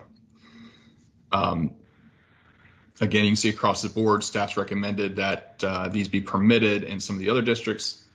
And that's really where the Planning and Zoning Board can make recommendations as to should a use be permitted, should it not be permitted, do we find it appropriate for this zoning district? And that's where I can really answer questions about different uses, different zoning districts. You'll notice here, multifamily dwelling units. These were conditional uses in the residential transition and the residential neighborhood preservation. What I proposed here is that dwelling units, multifamily dwellings over 50 units are just simply not allowed in the zoning districts anymore. But multifamily dwellings under 50 units would be permitted by right. Does that give an explanation to help you make a decision or some kind of recommendation? What other information would you? No, that's helpful. And your second part of that, you kind of went to the next question was there maybe we can just look in section by section, was there a philosophy? So did you look at it and say, hey, we're going to go towards moving towards openness and having the P, and then there'll be some sections where we do that, or was there a default? Maybe that just understanding the initial rationale and then walking through that would be helpful as well. Yeah. So again, I took the first swing at this, and then Planning Director Stiegel looked at it, and we kind of got together and thought what was appropriate based on the use, how intense is the use, and what zoning district would it be appropriate? What did our recently adopted land use plan Senate suggest for these areas? And then some were just judgment calls. Do we find it acceptable for those areas? does a use qualify for the intensity that it might need to go through a public process? So just so you know, anything that has a P, which is permitted, it's just going to be a staff level review. This board and the town council would not hear that specific development application. Anything with an S would have to be approved by the town council. And then, of course, anything that's a blank, we could, your staff would immediately tell somebody, I'm sorry, that use is not allowed. And so I think there's 4 slides in total that deal with the use table.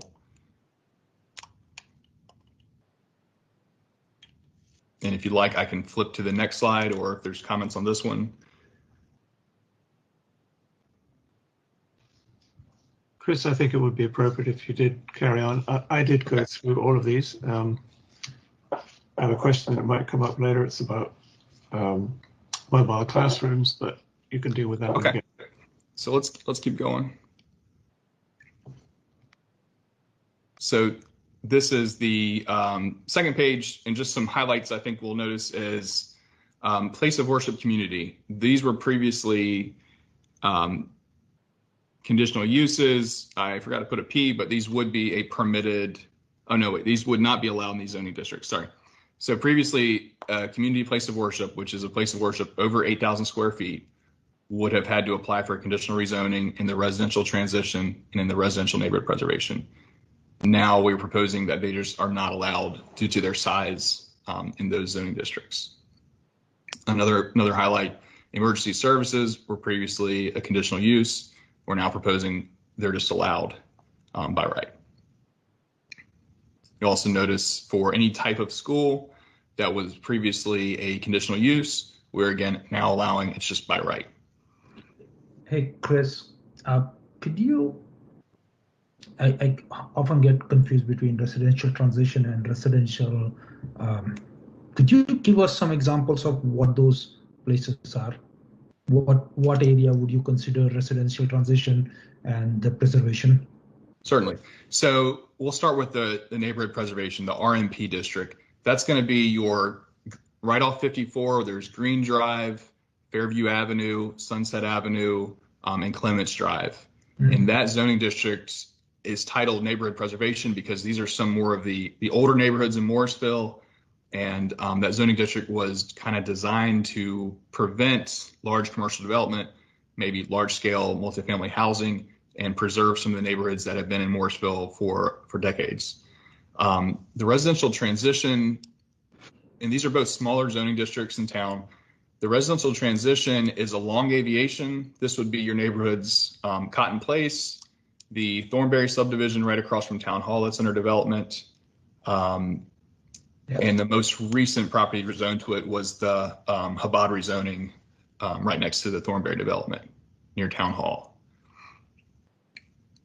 So those were both really designed for residential uses, kind of along Aviation or along Chapel Hill Road. All right, thank you. You're welcome. I'll just move to the next slide. We can look over that. This one's a little smaller. The only change on here was the park and ride terminal will change to a permitted use in several zoning districts. Okay, move along to the next slide. Not a lot of changes here, but within the Main Street district, a private entertainment facility indoor would be a permitted use, and a private recreation facility indoor permitted use. Previously, they were both conditional zonings. Okay, on to the next slide. This is mostly dealing with retail stores. Again, in some of our more, I guess, protected zoning districts would deal with residential. They would not allow a bigger retail store, really focused on smaller retail, if any. And then down at the bottom here, oops, in the way, they would allow a hotel or motel in our Main Street district, permitted by right. Let's keep going.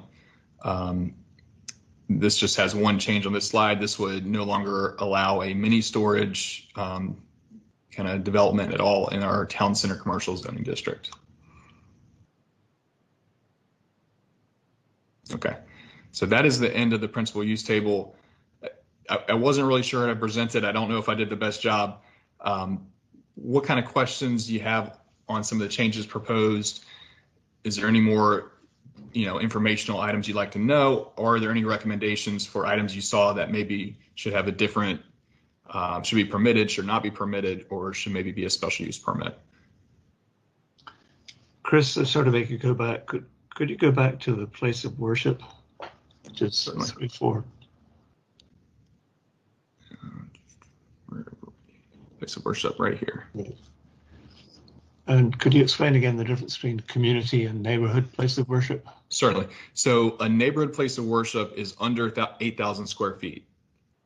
Community is over 8,000 square feet.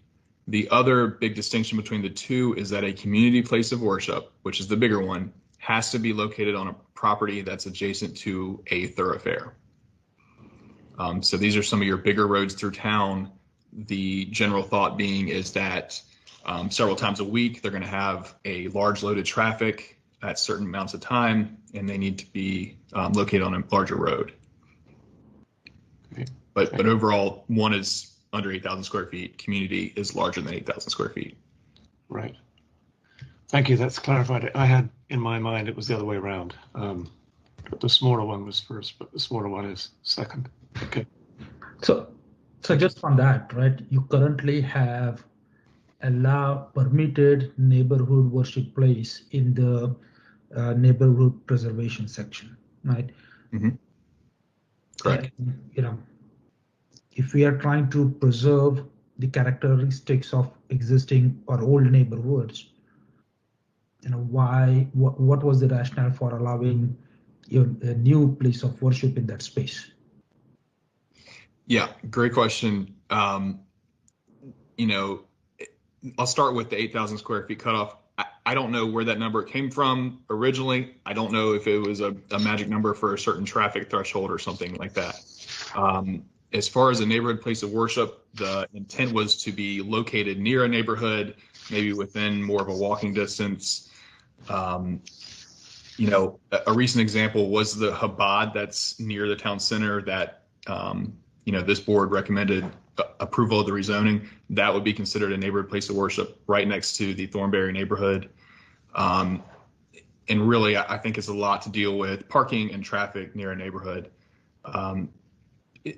If the board feels that maybe it's not appropriate use for some of our residential neighborhood preservation neighborhoods or the residential transition, we can certainly recommend instead that it's just not allowed near a neighborhood.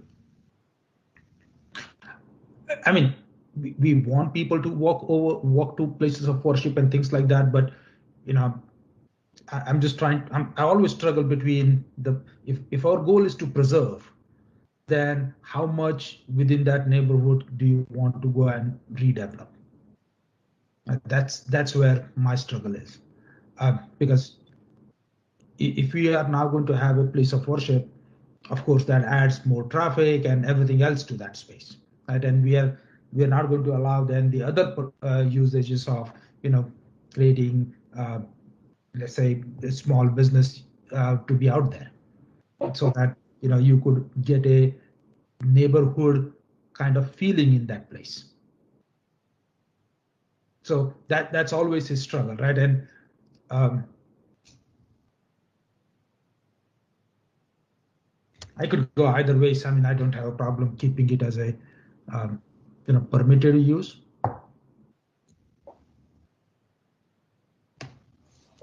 Okay, thank you. And I also should have mentioned this is attachment 1 within your packet if you want to look at it separately from my PowerPoint.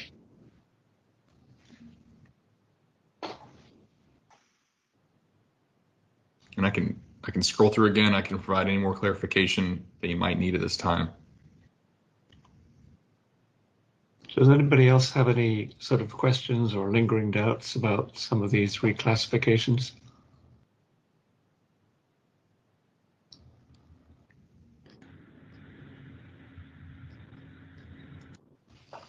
So from my perspective, Chris, I struggle through some of these, but I'm comfortable with the choices that you've made. Okay. And I'll I can move on with my presentation, and we can certainly come back if any of the board members would like me to. Yep, please go ahead. Thank you. Okay, so the last last section of my presentation is what I've titled cleanup items.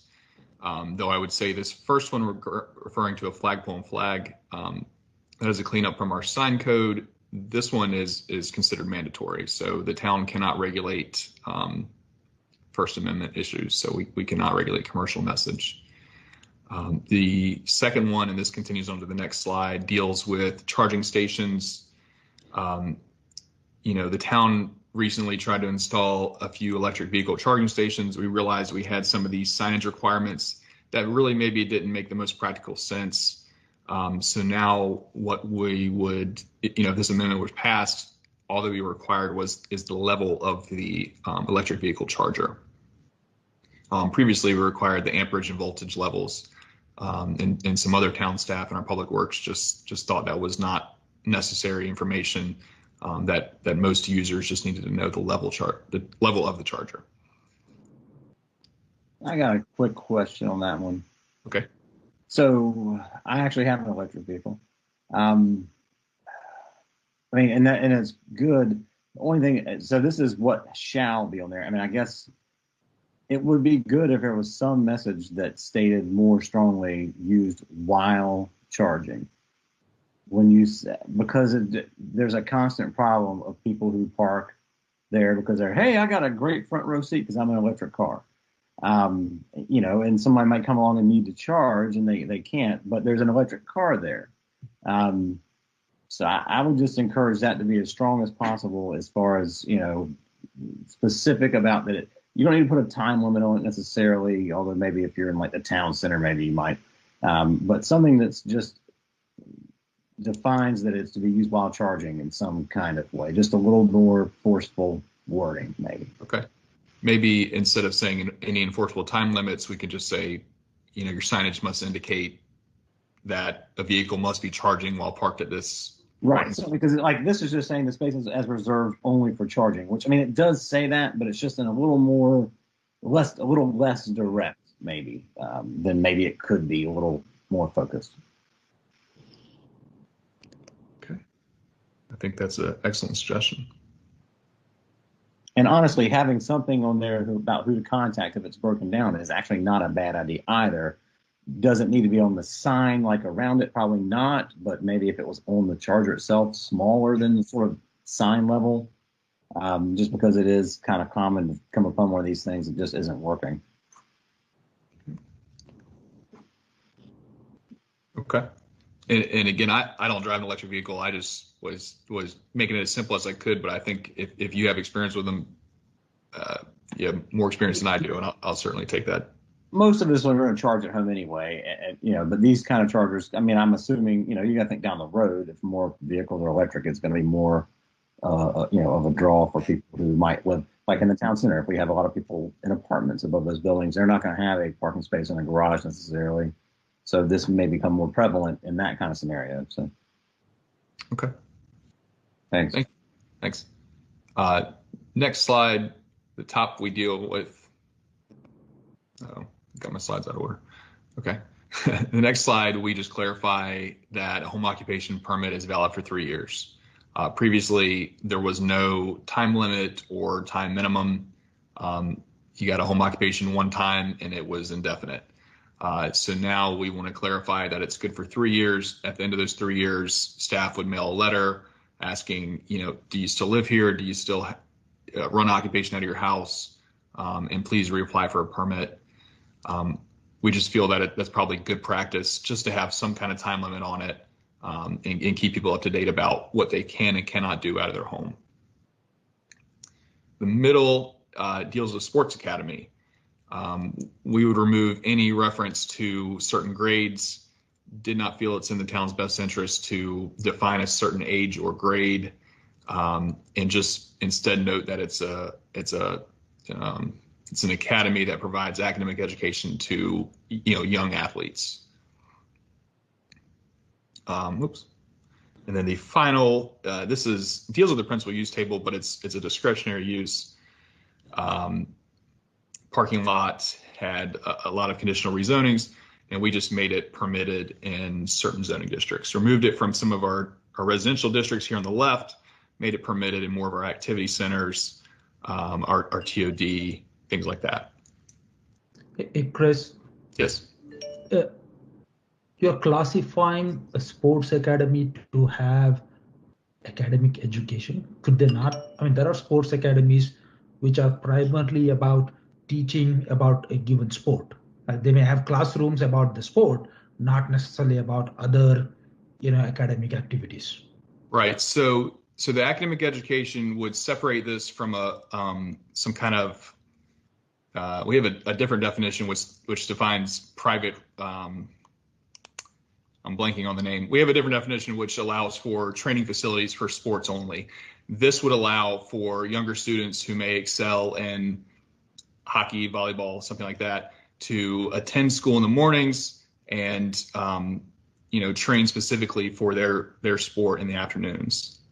So the academic education separates it from just any standard sports training facility. Okay, maybe. How would that be any different from a school? So this use would be specifically. So this use could be allowed, say, in our industrial management district or an airport district, which would not allow a school. This would be just for training of youth athletes. For instance, at Weight Competition Center. Or if somewhere else were developed around that site. Okay. And you are not going to limit it to, and it could be of any grades, right?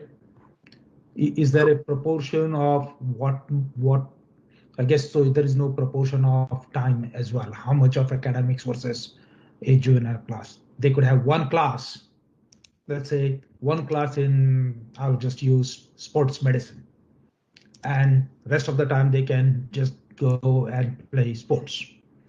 Or are you saying that this is really a full academic curriculum of, let's say, Wake County or Durham County or anything like that? How do you distinguish? Well, yeah, so this would be a private licensed school to provide, just like, another private school is licensed by the state. This would again be private licensed.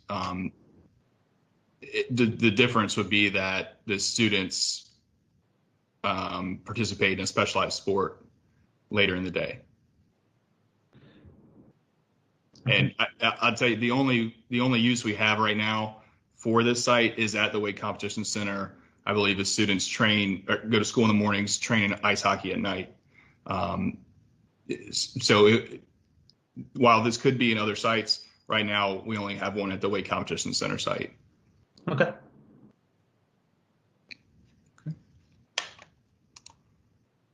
Okay, let's move on. Again, this deals with the principal use table, but it is a discretionary change, partially related to very limited dealing with our land use plan that was recently adopted. Part of that was that multifamily dwellings would no longer be allowed in our commercial corridor zoning district. So it wouldn't matter if they were over 50 dwelling units, under 50 dwelling units. Also, townhome style developments would no longer be allowed in our commercial corridor zoning district.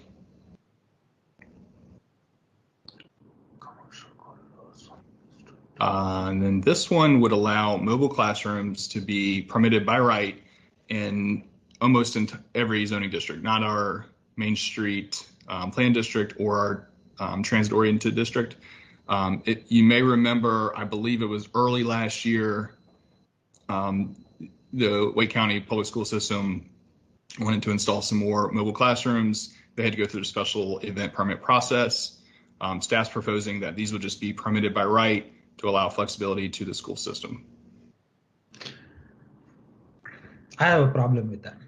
And not because they shouldn't have mobile classrooms, but just because there is no motivation for them to convert those mobile classrooms into appropriate structures.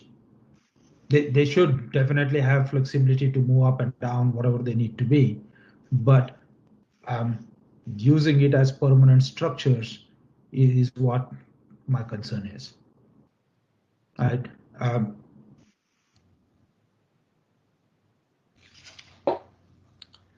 I hear you on that one, Sanjay, and we went through that, of course, when the school board had to come before us for Cedar Fork, excuse me. It's kind of good because it puts some pressure on, but sadly, it's unrealistic to expect anything different. It would be so expensive to remove them, and the way that site is laid out, I think it would be almost impossible. They'd have to close the school to do it. Yeah, no, I understand that, right? That's the reason why we need to have at least a mechanism to assess some of those things that come into play, because it is, once you put in, taking it out is almost impossible. And some of the mobile classrooms that our kids have been through, they're not in the best of the shape. And so how are you going to manage and maintain them over a period of time? I have a further question. So, I mean, what's to stop Wake County from buying any random lot and putting trailers on it? Yeah. So I can answer that. So this, I think I misspoke. This is not the principal use table. This is the temporary use table, which, so they would not be allowed to put them on a site that does not have a principal use. Okay. Yeah, but this doesn't give rights to, it only gives rights to a place where there maybe already is a school in any random other zone. I'm just trying to sort of think of like how this could come back to bite us somehow. Yeah, exactly. Yeah. And that's the same point, right? Is on one hand, we say this is temporary, but on the other hand, we almost treat it like a permanent structure. Well, that's the point. I think last time we talked about this, the definition of temporary wasn't really defined. So I think it was continued consistently. So that wasn't kind of temporary in quotes. Yeah, exactly.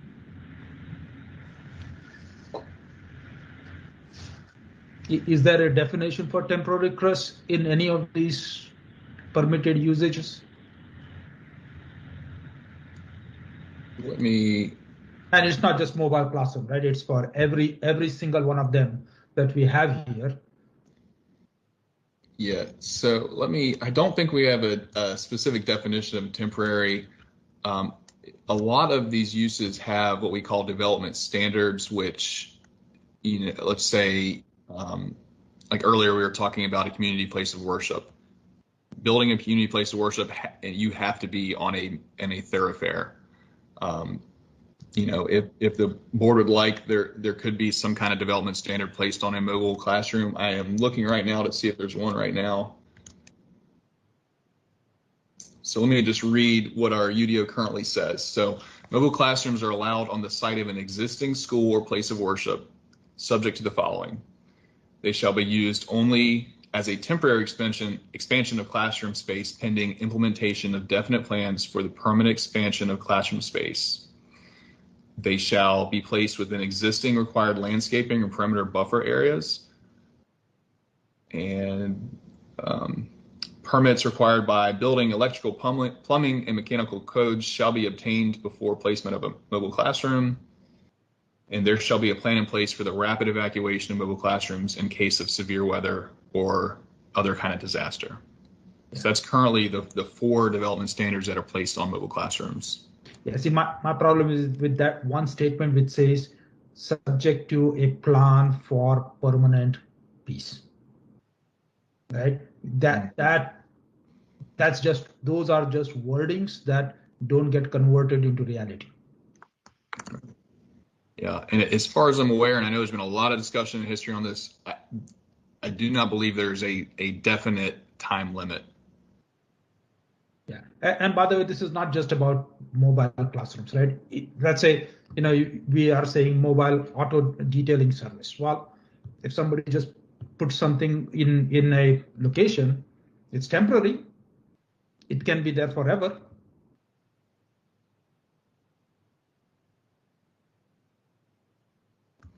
Let me check there.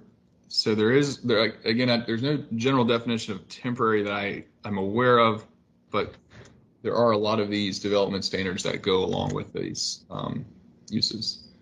I am not seeing one for mobile auto detailing though.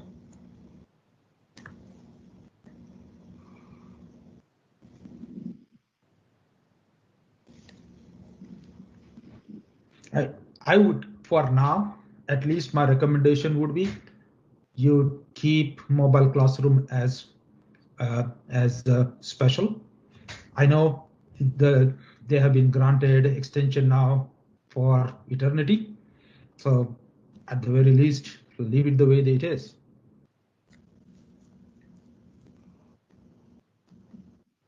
Okay, I'm taking those notes, and I'm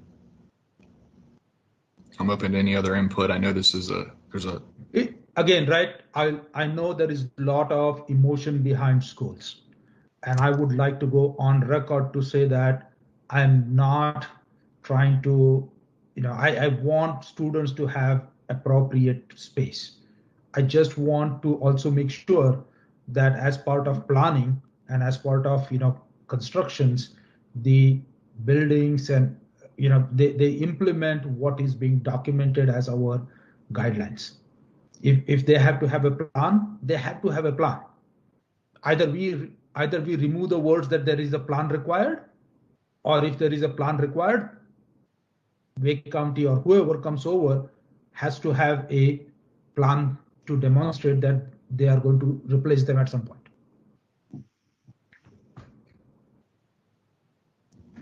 Okay, and I do see a comment in the box, Member Roebuck. Yeah, I'm making a motion that we keep them as special for now, have a detailed discussion, and then come back and, if need be, make them permanent or permissible. Well, that's possible that it's a motion, Sanjay, or maybe it's a comment that we can incorporate when we get to the end of this, and then let's have a discussion about what are the things we might like to recommend as changes here. So if you're comfortable with just holding that for now, remind me at the end if we need to. Okay. Well, if I'll continue my presentation, I think that was my last slide. Let me check. Yes.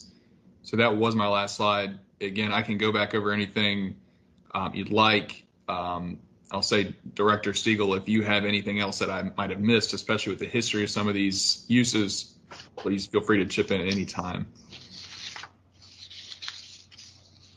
And Mr. Chairman, if you'd like me to go over anything, please let me know. I just have a question. So are we supposed to take action on this tonight? I mean, you were saying that, you're taking these suggestions. Even if we were to make a motion, what are we going to move that we approve or recommend approval of if we've just made 7 different suggestions, but we don't really know the outcome of them? So my plan was for any suggestions you have to incorporate those into my presentation with Town Council.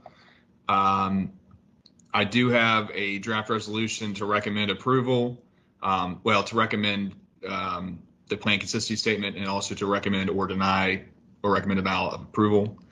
As I said earlier, these are not required until July 1st. So the town would need to move a lot of these things to council in June.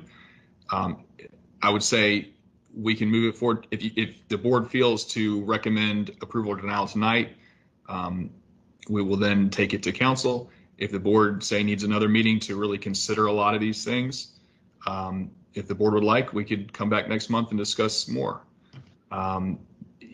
Also, if the board is comfortable in making some recommendations, I can certainly point those out to town council.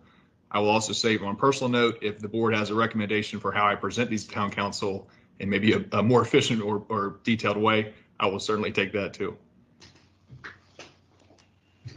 Chris, I think you have the unenviable task of dealing with this, and it's yet another demonstration of the legislature removing more of our time flexibility, removal of development incentives, for example, and conditional use. I think the only point of discussion we had was on that special use for mobile classrooms. So if we can tidy that up, we can either send you to council with a recommendation that we retain the special use or that we don't. So I'm going to ask for a straw poll. Who is in favor of retaining the special use permit need for the mobile classroom? I'm going to go round, I think, start with Lee. What's your opinion of that? I say yes, I would prefer to keep it, but I wouldn't say it's strong. Okay, so special use, but not strong. Sanjay, I think I know yours, but go ahead. Yeah, I mean, I would like to retain it so that we have some level of oversight, accountability, and if town is, either town takes the wording out of not having them come back, then fine. As long as those wording exist in the UDO, we need to have some accountability for that plan. Okay, Tim. Yeah, I'm in favor of keeping it a special. Okay. Ken. Is Ken with us? Sorry, I am. I had to unmute. I don't have a strong opinion anyway, but I think I am leaning towards just keeping it the way it is right now. So special use. Okay. Well, I'm going to be the dissenter here. I think for practical reasons, I would say that we should just remove the special use need. Chris, although you're not voting, what's your opinion? My opinion is I would proceed with making the changes simply because we spend so much time on schools when there are other groups focused on schools, and if that's a property issue, that's being addressed by other groups. And so we spend a large portion talking about mobile classrooms when we have so much development. So to me, this wasn't a big issue, and I'm fine with the change. Okay. Thank you, Chris. Well, I think by majority. Oh, go ahead. No, I was just going to reiterate that it's not about schools or not schools. It's about as our historians told us, follow what is listed as a requirement, right? So if the requirement says that they ought to have a plan, they ought to have a plan.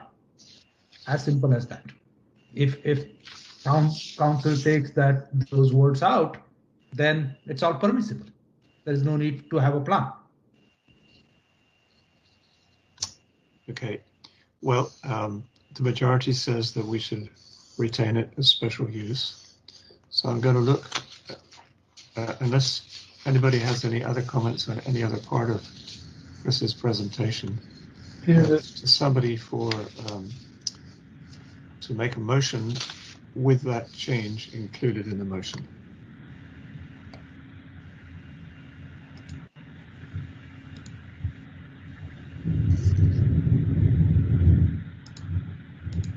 So we have a script for us, the consistency statement and the ordinance itself. Peter, this is Tim. Just wanted to revisit before we jump to that, if it's okay. I just wanted to go back to just one other question around the residential uses and the changes that we made there. If we could just flip back to that and wanted to just get a little more comfort around the changes with regard to the dwellings, multifamily under 50. So that, if you could just walk through some of the uses again around flipping that over to P, that again, it would mean that the staff would kind of green light those as they, appropriate. Just question around, given the growth within the town, just wanted to double check on with the board, anybody else, a little bit want more input around that, or is that any issue around that? It's really more of just a pause point, Peter, around like the question for that section. Oh, very appropriate. That's good.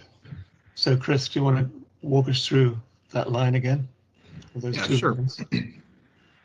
So this section deals with all of our residential uses.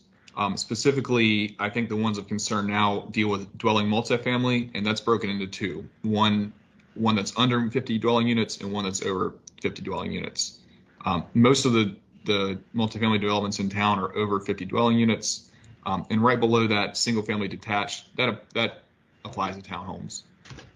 I'll say personally, some of my thinking when we're reviewing, this section and making some proposals, we've had interest from developers, or the town has interest from developers to develop some more small scale multifamily housing. This would be smaller than 50 units and allow, things closer to maybe 10, 15, 20. And that's the reason we propose that they were allowed in these two zoning districts. One of them is the town center residential. The town center residential is really clustered around town hall, and the district's really designed for maybe, I hate to say higher density, but would be more concentrated development in that area. The other one applies to if you'll see, follow my mouse here, the residential transition district. Again, this is the zoning district that is, if you think about Cotton Place, the Thornberry subdivision, that area. As far as staff level, I'll say, when I refer to staff, I guess myself right now, no real strong feelings on whether it is a special use permitted, or just not allowed in these zoning districts. I will note that the town center residential, again, that is clustered around our future town center. I do think it would be beneficial, to contradict myself what I just said, I do think it would be beneficial in the TCR to maybe maintain some level of flexibility for multifamily. I'll say that in Morrisville, we don't get a lot of condos, but this would also apply to owned units in the future, should we get those. That's kind of my rundown on the multifamily. As far as a single family attached, again, to townhomes, as you see here, it's real small, but it went from a conditional to a just permitted use in some of these districts. So this one, it would be the TOD. Again, the TOD is going to be, if it's designed for that higher density use, to be centered around some of the transit stations, and that's going to be required.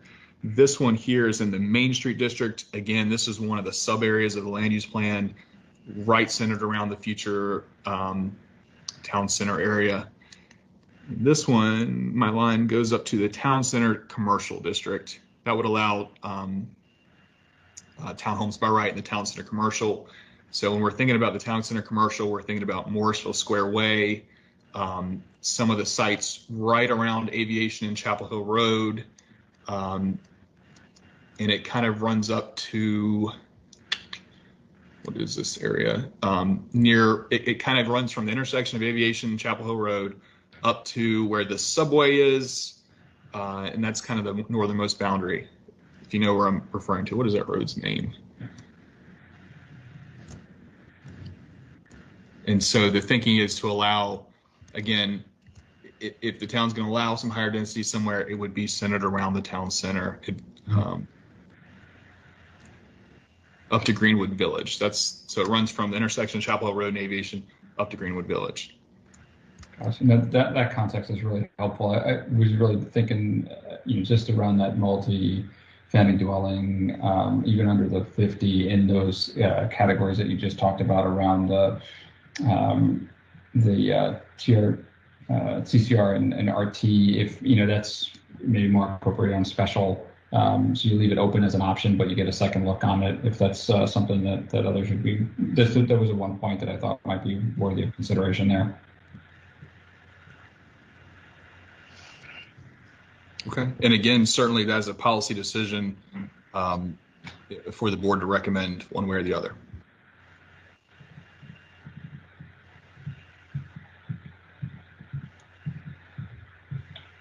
Would anybody else like to weigh in on that point?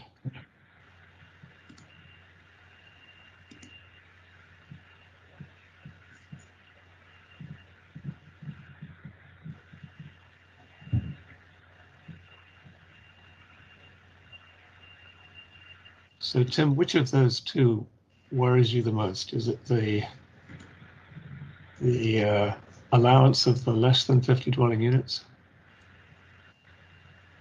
Yes, that was the one that I was focused on. multi-dwelling. I think the townhome component is there as well, but secondary. So again, not looking to not have it off, to not being in use, but to having it maybe special use so that it can be reviewed as we've gotten some of these smaller ones over and over again. So, but we're interested if anybody else feels about that or not. So just as a reminder as well, if you put an S in the chart and make something a special use, that is still the equivalent of making a legislative decision that is an appropriate use in that district. So when you're going through the quasi-judicial special use permit findings, really looking for something as to, some of those standards relate to adverse impacts. Why would it have more of an adverse impact, on that site in that location than one of the permitted uses? But making something a special use, if there are adverse impacts, if there are areas where you don't think one of the findings have been met, you have the ability, or town council does, to deny or to place conditions that would minimize those impacts and allow a standard to be met. But it is still the equivalent of saying it is an appropriate use in that district by putting an S in the chart. Gotcha. Okay. Thank you. That's all I had, Peter. Thank you, Tim. So what's the feeling of the board? Do we leave it as P, which is, planning by right, or I personally hate the idea of special use permits. They're so constrained. Mm-hmm. The only way you can vote against something is by saying that one of the specified conditions isn't met. Anybody want to weigh in on that one? No, I agree with you. I don't like those special use, at least the quasi-judicial one.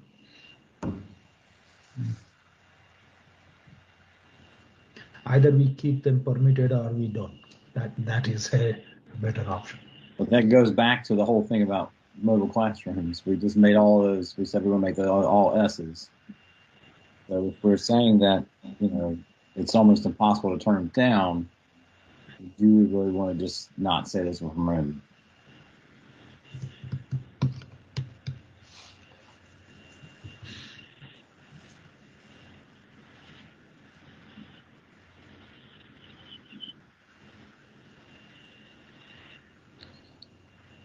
The two districts that we're looking at again is the TCR and RT.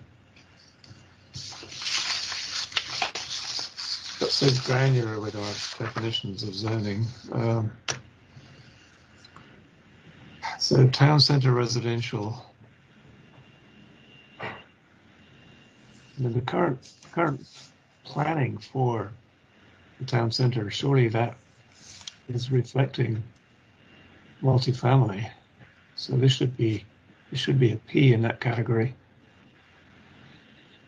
So if I could clarify, so the town center sub area that was in land use plan is entirely separate. That's going to be kind of on its own, handled through different kinds of development. The town center residential zoning district, I'll give you a few areas. The Hampton Place townhomes on Church Street, the Myers Point townhomes, and it runs closer to Carolina Street, but would not be part of the future town center as called for in the land use plan sub area. Thank you. It's kind of like the buffer.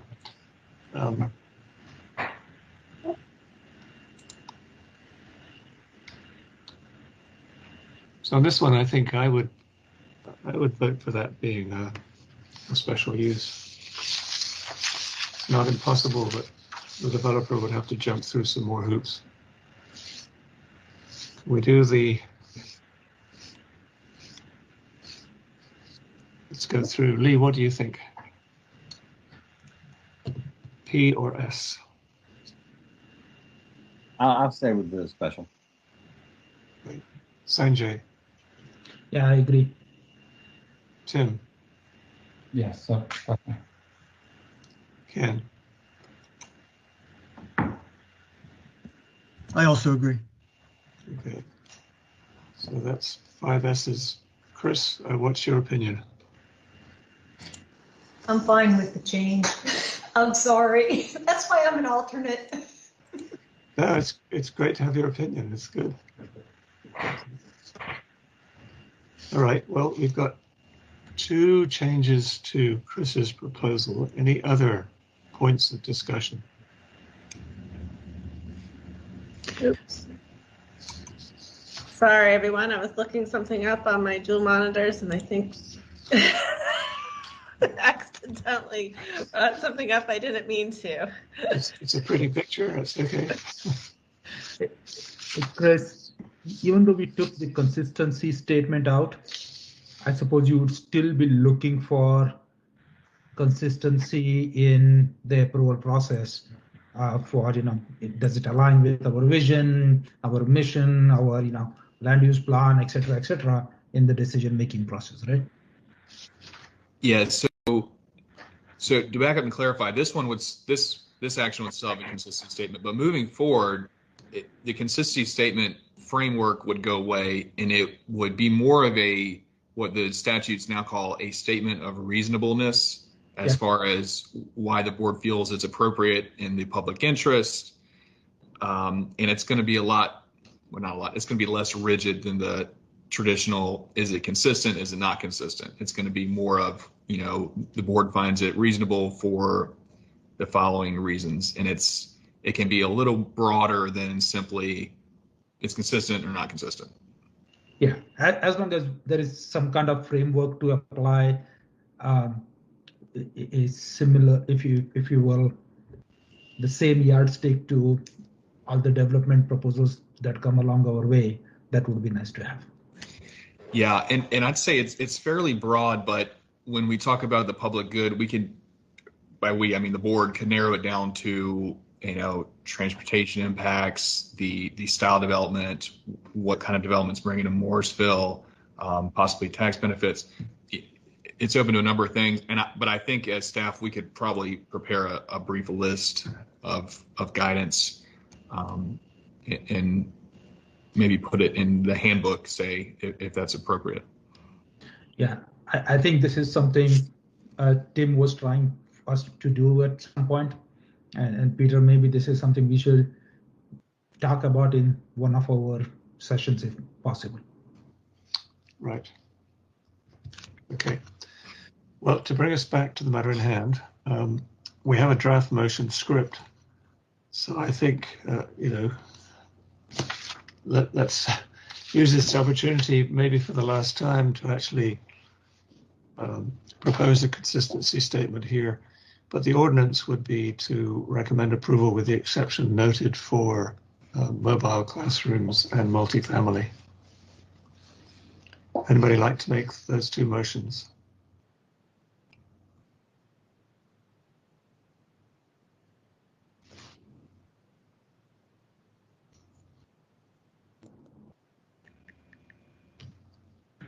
Peter, is there something what we have to specifically call those out, I'm guessing, in some specific way, or? Yeah, for me, I think it would just be to say, you move to recommend approval with the proposed text amendments with the exceptions noted for mobile classrooms and multifamily residences. I'll go ahead and give it a shot then. Thank you. As required by general statute, hereby make a motion as required by general statute 160A-383. I hereby recommend approval of resolution 2021-113-0 of the Morrisville Council pertaining to the adoption of the Plan Consistency Review Statement for text amendments to the Unified Development Ordinance, amend 21-0003 with the exceptions is noted for mobile classroom and multi-family dwellings based on the following. The proposed UDO text amendments are consistent with the comprehensive plan and are in the public interest because the proposed amendments support the following policies in the town's adopted land use plan. Support public services, continue to support and provide quality public services, including municipal emergency response, public safety, education facilities, and maintain exception infrastructure and utilities throughout Morrisville. As a result, the text amendments are consistent with the town of Morrisville's adopted plans and are reasonable and in the public interest because they further the stated public interest of the town. Thank you, Tim. Do I have a second for that motion? I'll second. All in favor? Would Marty, would you please do the roll call? Yes, sir. Member Acharya. Aye. Member Langston, Vice Chairman Langston. Aye. Member Sack. Aye. Member Toterai. Aye. And Chairman Pritchard. Aye. The consistency statement was approved unanimously. Thank you, Marty. Look to somebody to propose the second motion.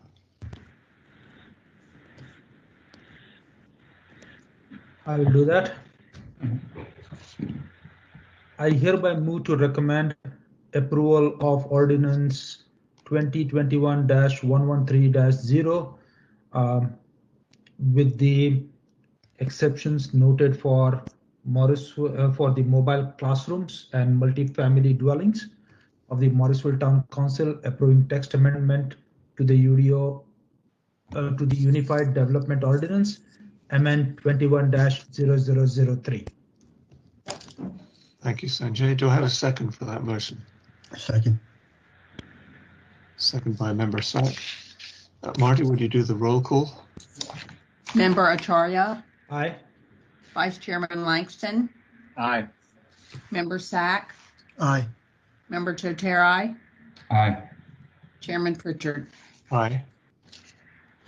The motion to approve ordinance 2021-1130 was approved unanimously. Thank you, Marty. Thank you, Chris. I don't know how you could make it any better. I think it was, tough task, and I think you did a great job. So I think you would keep that format for the council. Well, thank you. I appreciate the kind words, and thank you all.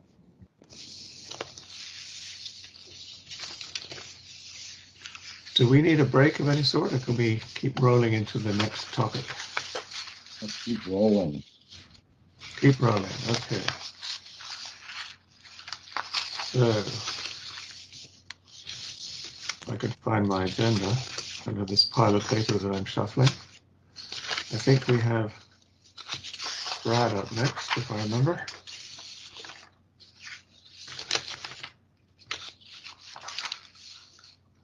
Good evening, Planning Board. I can go ahead and start the presentation if that's okay with you, Chairperson. Yes, please, Brad. And of course, we've got you under the gun now. It's 9 o'clock already. So, so I'll try to speed through this. So this is a presentation we gave to Town Council back at their annual retreat. This was a follow-up to the recent adoption of the land use plan, which for those of you I'm sure know already was adopted unanimously on February 23rd. That same week, that weekend, in a very timely fashion, we started tackling and talking about implementation of this plan. And specifically, we were looking at implementation of 2 of those 3 sub areas in the land use plan, specifically the TOD area and then the McCrimmon extension area. So this is just going to give you sort of a heads up on what's coming your way for review in terms of those 2 sub areas. Oops. So again, it's just an overlay, or just the purpose of this presentation is to really talk about how we're going to take the recommendations in the land use plan that we prescribe for these sub areas and apply them on the ground with actual code language. You know, taking this plan and making it a real thing, a real tangible thing on the ground. So we're looking at, staff is currently diligently working on what we're calling the McCrimmon Overlay District. We're also working on something called the TOD overlay district, and I'm going to get into these later. And then we're going to discuss the possibility of crafting a more specialized TOD code as part of the UDO update process that's going to be underway in the next year or two, or over the next year or two. And so you'll remember there's a lot of specific recommendations, guidelines, urban design principles that were put forward in the land use plan, especially pertaining to those two sub areas you see in pink, the TOD East and McCrimmon Extension area. Staff is proposing that we bring forward what we're calling a short-term solution for the TOD area. The TOD overlay district is what we're calling it.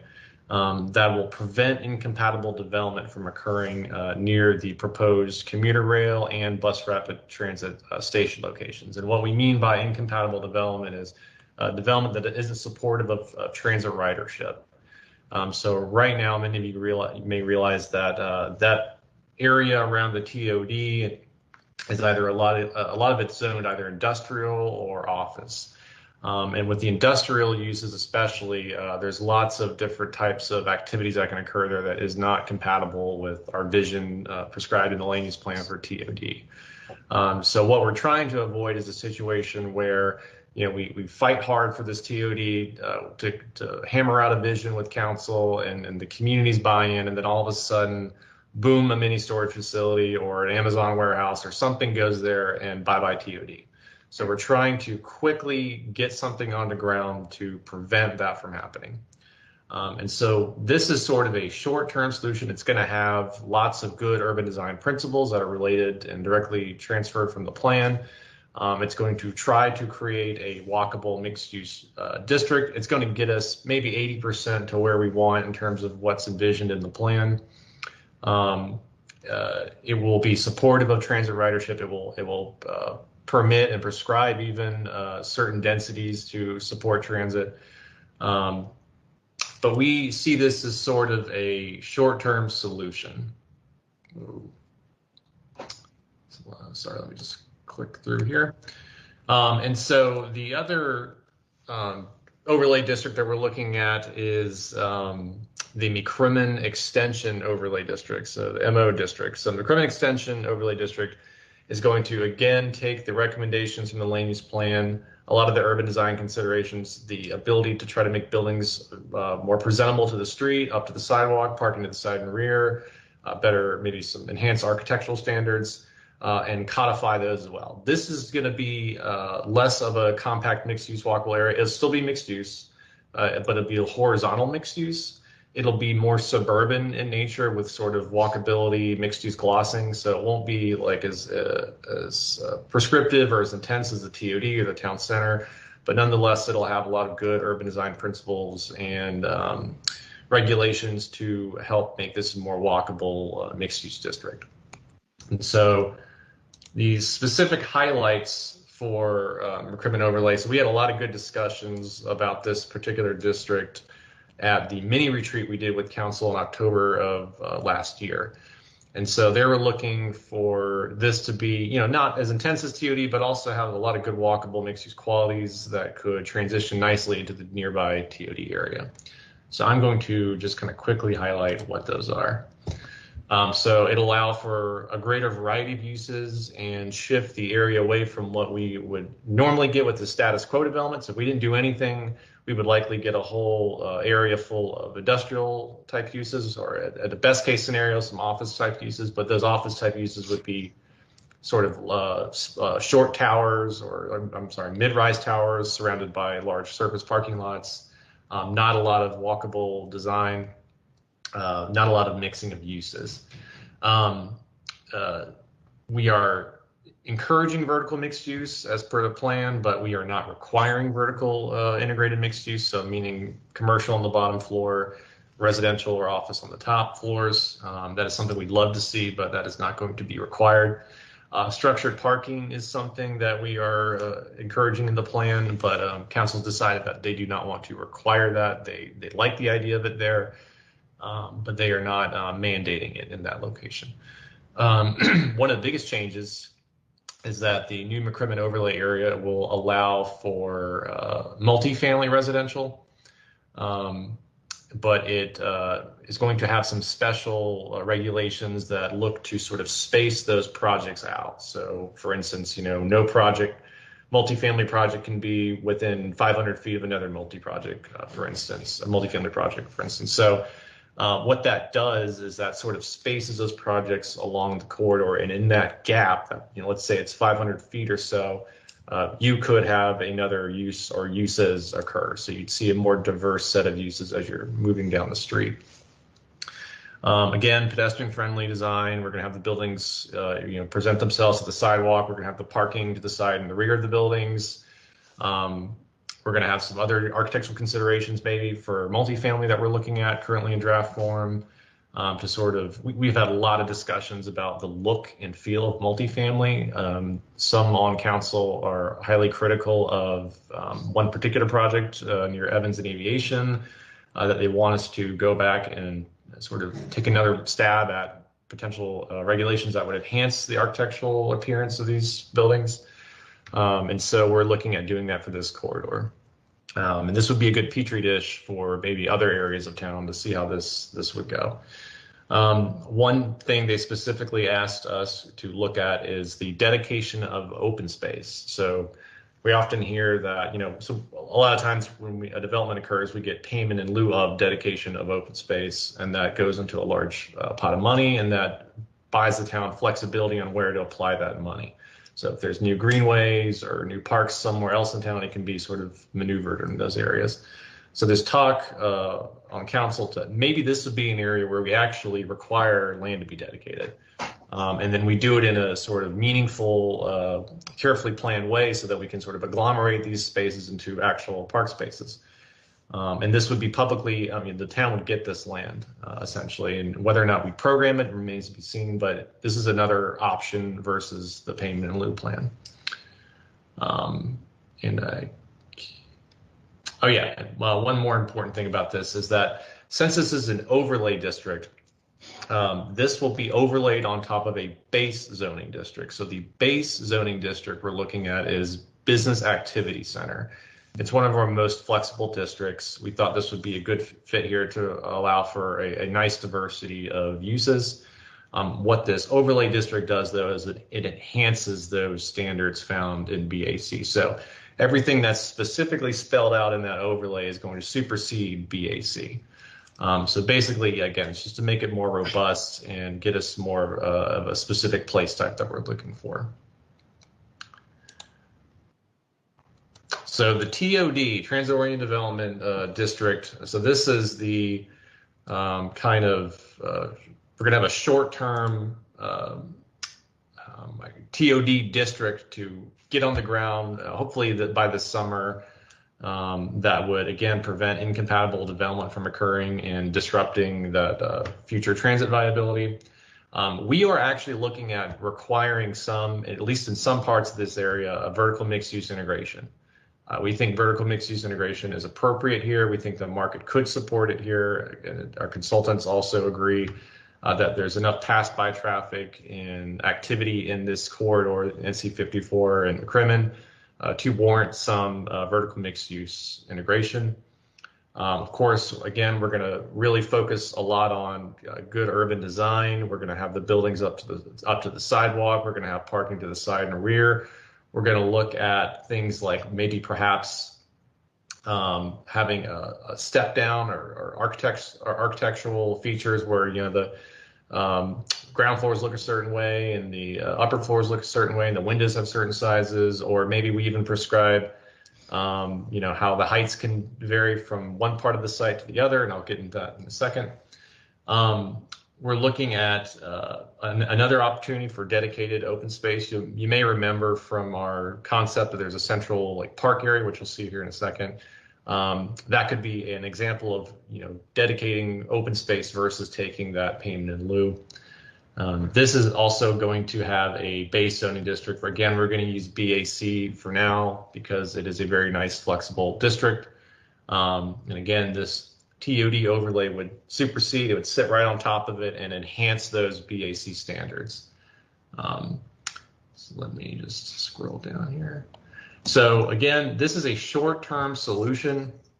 What we want to do and what we're proposing, what we proposed to town council at their retreat is that we want to do a more robust, tailor-made, thorough code that incorporates some form-based code elements. And what do I mean by form-based code? So form-based code really, actually, let me back up. Traditional zoning really focuses on, I'm sure you've all dealt with this in your time on the board, that use and density sort of come at the very top of the considerations. The activities occurring in those buildings are also highly considered.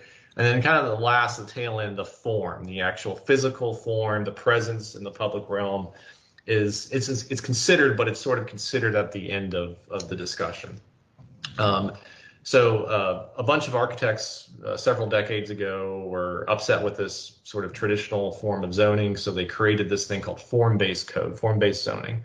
And it essentially flips, it does 180, it flips all those considerations around and says form is the thing that people care about. They drive by a building, they want to know why the building looks a certain way, how can we make it look better.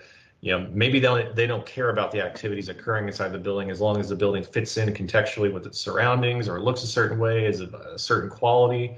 And then the activities and uses sort of come later in the conversation.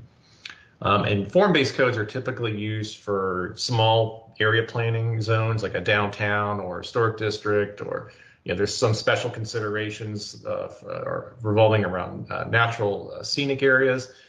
They're rarely used for an entire community. They are in some cases, but pretty rarely in terms of having a town-wide application.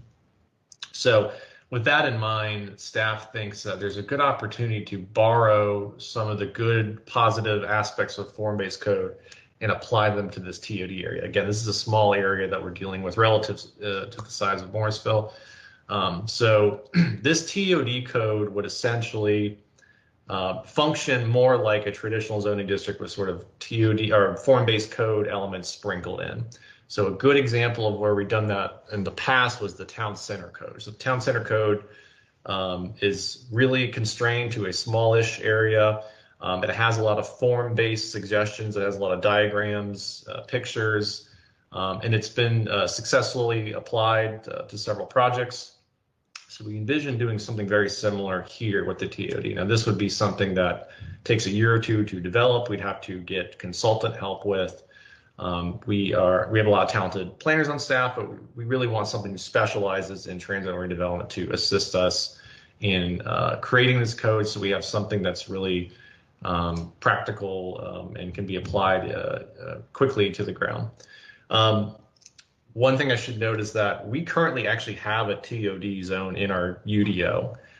The thing about that district, and I remember working with the former planning director, Ben Hitchings, and Courtney Tanner on that specific district back in 2013 when we were developing the UDO.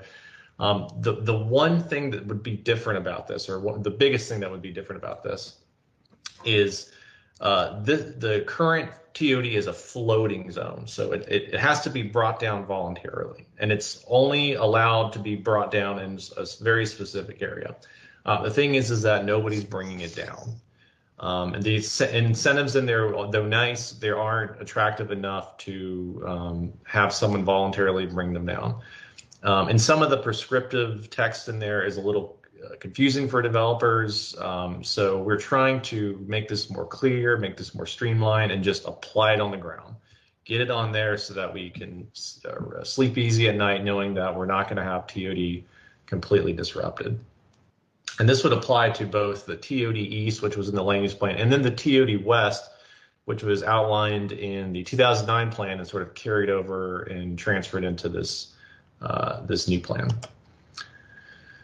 So just a quick run through of what I mean by some of the form-based code elements. So here's that graphic in the plan of the TOD area. You see the different mix of uses, and I'm sorry if it's not zoomed in enough, but we have some yellow buildings, which really represents residential, with some ground floor commercial, and further back we have some office.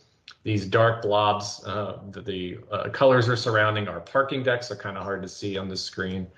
But you remember, it was all sort of centered around a central public gathering space. And then also these buildings present themselves pretty prominently to Chapel Hill Road. This is a highly urbanized, walkable environment, and intentionally so, because we want folks to concentrate here. We want activities to concentrate here so that transit ridership makes sense in this location. And also we want there to be a synergy between that particular site and the Wake Tech RTP campus, who, by the way, is very excited and endorsed this plan fairly recently. So what I mean is we can tackle things like street type, how wide the sidewalks should be, how many trees per linear feet there should be, what the on-street parking should look like, the actual grid. When we can get pretty prescriptive, and just like we do with our transportation plan, where we say, here's a line, this is where you need to build a road if you develop here, here's another line, it needs to connect here. We can do something similar with this. Now, we want to have a little bit of flexibility built in case there's some vision that a developer has that we haven't thought of, and it's a little more creative or more efficient use of this land. We want to be open to that. But it generally has to follow the recommendations of the land use plan and as close to as we can to this diagram, if we can. Other aspects we can look at are building orientations. So if we have public space in the middle of this project and a busy roadway in the front of it, we can orient the buildings in a certain way to complement those areas, those spaces, those public realms. Form-based codes are, again, really about considering how buildings present themselves to the public and the faces they put out there, and making sure that that face that's put forward is of high quality and is engaging and is good for the pedestrian and balances the needs of automobiles and pedestrians and transit. We can look at things like specific architectural standards, size of windows. We can have buildings step back. Maybe we go up to 3 stories and then ask that they terrace 10 to 15 feet for private balconies, and that way it doesn't look like it's cantilevering over the highway or whatever we want to do. We have the authority to do that. Again, this is not single family homes, so we have a lot of leeway with what we can require for this. Other considerations are parking. I talk a lot about parking orientation, probably too much. And essentially, we can dictate where parking can go. We could say it needs to be behind buildings. It can only be shown, X percentage on the block face. We can even require structured parking, which is, I know it's a controversial thing to do because a lot of it's dictated on economics and market conditions. Our consultants feel like the land value here, again, the pass-by traffic, the high visibility, where it may not be super feasible in McCrimmon, or at least it's tougher to do in McCrimmon area. They think it's more viable in this location, also, and potentially in the town center. And we can, and for the limited amount of surface lots, if we did have some of those, we can get very prescriptive on how we screen them with shrubbery, all sort of architectural elements, etc. And then, of course, public spaces. We can get real prescriptive on how those public spaces look. So if we decide that we want to have actual space dedicated and not do a payment in lieu or do a combo of the two, we can dedicate the land. We can say this is the approximate area that we need. This is sort of roughly where we need it. And then we can take whatever is left over as payment in lieu to help program that site or enhance that site or amenitize, whatever you want to say. In this TOD specifically, we're looking at the central gathering place as the sort of ground zero for this development. We see a lot of the storefronts and activity sort of orient towards that space to activate it, but also we want a good presence on Chapel Hill Road too. So we just want to make sure. And I forgot to point out that we do have in the plan some sort of transitional element park that would flow into and help that transition into Wake Tech. Also something we can get very prescriptive on. But again, just before I move on, when we say prescriptive, we're trying to make a very specific type of place, but we're not trying to stifle creativity. So we are open to different interpretations of the TOD, tweaks here and there, but the general gist of it, as prescribed in the plan, is what we're going to be after. So none of this can happen So all the McCrimmon talk that I've gone through, all the TOD talk that I've gone through, none of this can happen without the airport noise overlay amendment moving forward. So you'll recall in our land use plan, we proposed an amended zone, basically taking the highly restrictive airport overlay A, which is everything east of Chapel 4, and supplanting a good chunk of it with airport overlay B, which is less restrictive and allows for some limited residential uses. Specifically in this case, we're looking at, again, allowing multifamily only, not townhomes, not single family homes, but multifamily with noise attenuation standards, similar to the ones found in the UD already for airport overlay B. So this was just a recommendation. And council, again, unanimously approved this. They even actually tweaked it further to take even more area supplanted from A to B. But the general gist is to bring this along with any kind of overlay district that we bring forward to you and council. So you'll likely see a trifecta of an airport overlay amendment, a TOD, short-term, at least TOD overlay district, and then a McCrimmon overlay district. And then, of course, a couple of years from now, we'll hopefully have this TOD code that's been refined and developed with the help of consultants. So when we brought this to town council, this is just the feedback they gave us. They're very supportive of the idea of a sort of refined code for the TOD area. They are all big proponents of the TOD. That was probably the easiest thing to get through in terms of the 3-year land use plan process that we just completed. Very little pushback on the TOD and the regional importance of that area. Council is in agreement that we should stick with a horizontal mixed use programming for the McCrimmon extension area, although they do like the idea of vertical mixed use. And we did come close to actually requiring it there or having it recommended requiring there. They talked about that at their mini retreat in October, but have since been fine with just horizontal. Some on council are fans of structure. Actually, everyone's a fan on council of structured parking, and some are actually recommending maybe we incentivize it somehow. Some of the issues we just want to put forward to them and be transparent about is that a lot of the incentives involve things like more buildable area, more height, substantial parking reductions, things that are sometimes controversial. So we just want to ensure that we're fully transparent about what those incentives might actually end up being. So to be determined on that. We asked if Adams Products would be, if they wanted Adams Products in the land around, south of McCrimmon and TOD West to be included in this new TOD overlay that, again, we're hoping to enact or bring forward to you by the summer. And just underlying the fact that they would be continue to allow, or they'd be continued to be operating as they are as a legal nonconforming use, so they would not be affected in any way. But of course, as a legal nonconforming use, they could not expand their operation.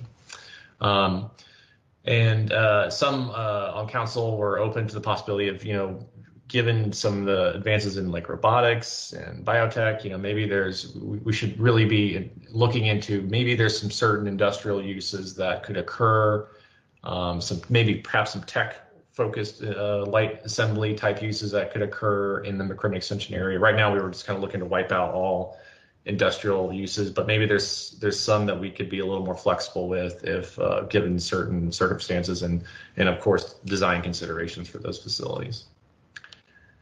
So that is my long-winded presentation.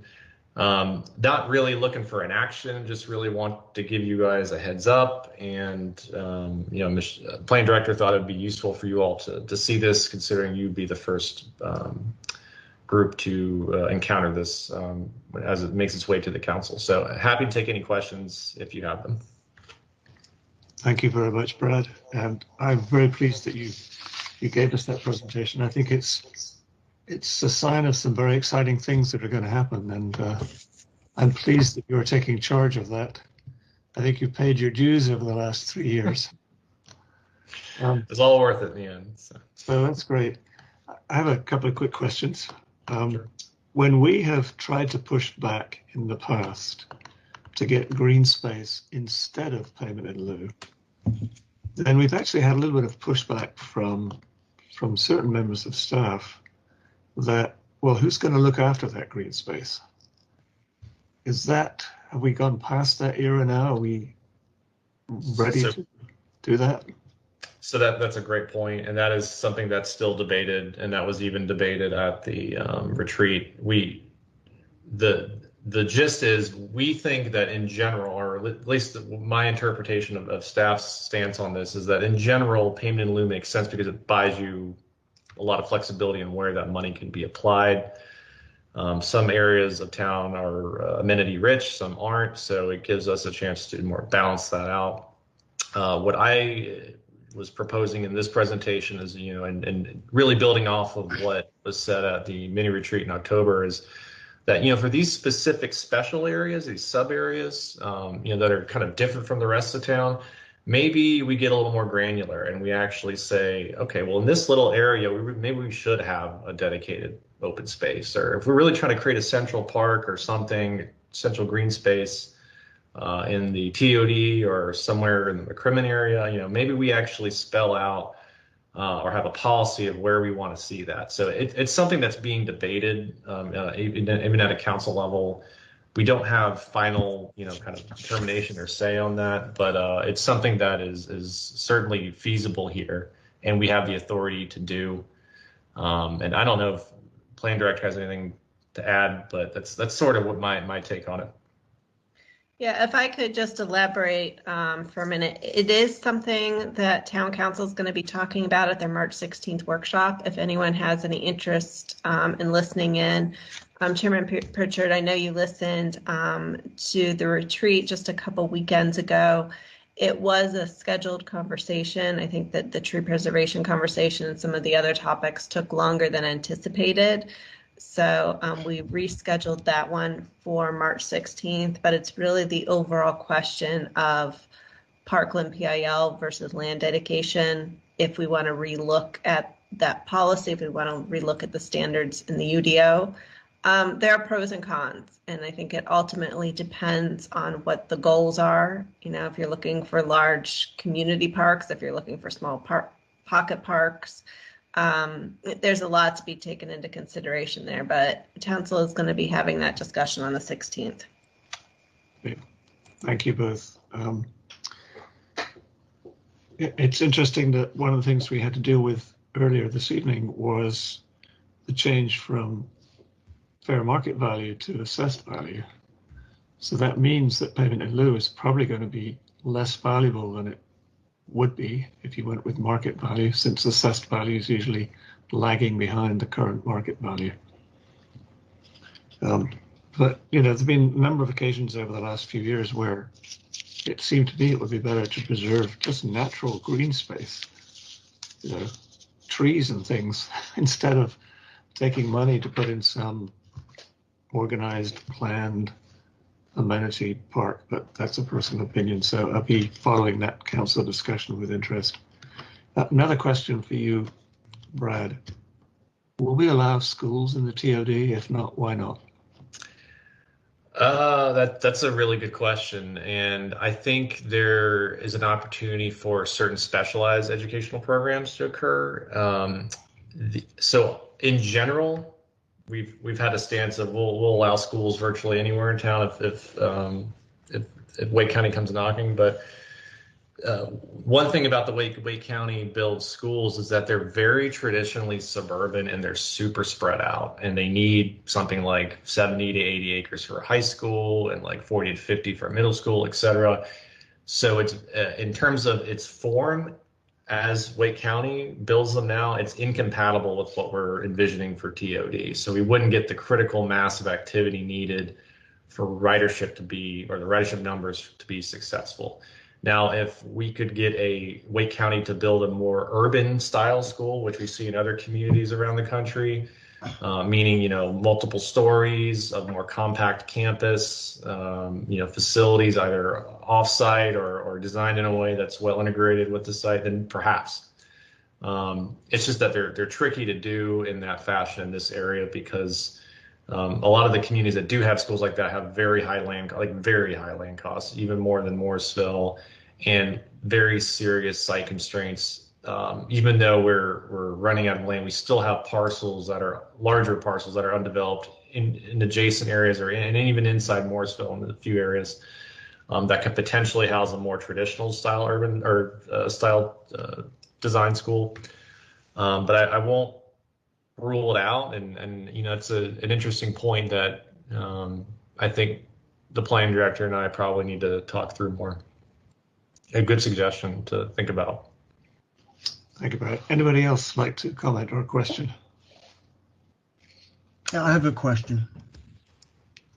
When you talk about transit viability, are we talking about just kind of keeping options open for different transit options, or is there something, in mind? So when I say transit viability, I mean, so lane use and transportation they're married, they're intertwined. You can't think about one without the other. So with transit in particular, it requires a certain sort of critical mass of activity. And what I mean by that is a certain amount of people living in an area per square mile, certain amount of jobs per square mile, certain amount of retail shoppers per square mile, something where a lot of folks congregate in one location, and it makes sense that they can then walk, that half mile or so or less from that transit station, whether it be, in this case, a bus rapid transit or commuter rail. And it takes certain kind of land use planning to get there. So we're a predominantly suburban community. So this will be a sort of a novel thing for us. And so this is why we're doing kind of the 80% quick and dirty plan, the immediate plan, so that we can get something on the ground to get us 80% there. And then we'll get a TOD, transit-oriented expert through a consulting firm to help us get the extra 20% to get us to perfection or almost there, and really fully realize that vision in the land use plan. So yeah, again, just want to get those ridership numbers where it makes sense. And so we're not the only community doing this, by the way. Raleigh is doing this. Durham is doing this. Garner is even looking at doing this. Clayton even has a planned commuter rail station. And we're a member of a larger regional commuter rail coordination group that discusses this on a monthly basis and is encouraging and actively planning lane uses that bring higher density walkable mixed use nodes to these station locations. Thank you. Yeah. Chris, I think you have a comment. I do, thank you. I think it's great, all the work that you're doing, and you're bringing in some consultants. I view it as somebody who's always lived in high density. And so for me, I see lots of design changes, and I think in terms of inside living. So just as you work with consultants, always remember they show the aesthetics of the outside that look all very user friendly, but make sure that you're thinking about the people that live in it. If they're all coming from cities, they're never going to use a balcony. They want quiet. They don't want to hear the band and the people outside and the people shopping. Their concern is privacy. And I think about that as I look at some of the new developments around here, and I never see people on a balcony. So there's ways to design the exteriors that not only have that false railing, but have a nice shape to them, and then recognize that developer can use that money on something else internally, because many of the people don't leave their units in the evenings. And so they're looking for amenities inside that building or on the rooftops of those buildings. Very frequently, that might be a grass area, space area, conference centers on top. Even for major parking garages, sometimes if you've been to the large companies, the conference center always goes on top of the parking garage because all the visitors can come in. It's a beautiful building. The kitchens are built up there. So as you try to sell the parking garage concept, think if you do need some type of large hall or community center, bundling that gives, maybe that extra push for them. So those are just my comments, being able to view it from somebody who enjoys living in these highly populated areas, and I'm very used to it. And they're just beautiful drawings. Just the concepts are just beautiful. Thank you. Thank you, Chris. It's great to have someone who doesn't live in a single-family home on the PCB. Good perspective. Thank you. So again, thank you, Brad. And I have to say, I have admired how you managed to shepherd the land use plan through to its final adoption. Thank you. My pleasure. Really impressed at how you've stood up to the questions and not lost your cool. And your memory is really impressive. So thank you. Thank you. I appreciate it. Thanks, everyone. Thank you. So move on to staff comments. Michelle. Sure. Thank you, Chairman. Give me just a minute. I'm having a bit of a trouble with my mouse for some reason.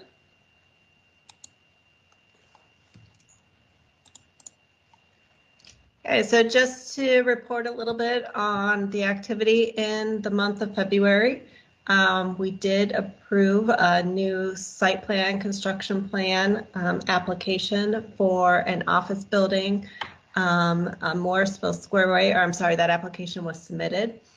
And approved a new dance studio building to be located at 1011 Harris Mill Boulevard. That's directly adjacent to the site that we purchased to hopefully construct a new fire station on. Town council approvals. In February, the town council did approve the text amendment to the UDO that grants some flexibility during a state of emergency. And as Chairman Pritchard indicated, they did also unanimously adopt the land use plan, and echo Chairman Pritchard's kudos to Senior Planner West on that. He really did a great job shepherding that project through the process. Town Council retreat was held the weekend of February 26th to the 28th. Planning pretty much had all of Sunday morning, February 28th. So you could see some of the topics there that we discussed. You just essentially heard Senior Planner West land use plan implementation presentation, but also discussed with Town Council affordable housing, tree canopy preservation, and then that Parkland PIL versus land dedication discussion was rescheduled for work session on March 16th. And so that is it, Chairman.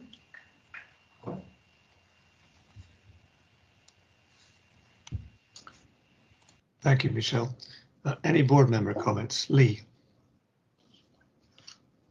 No comments. Sanjay.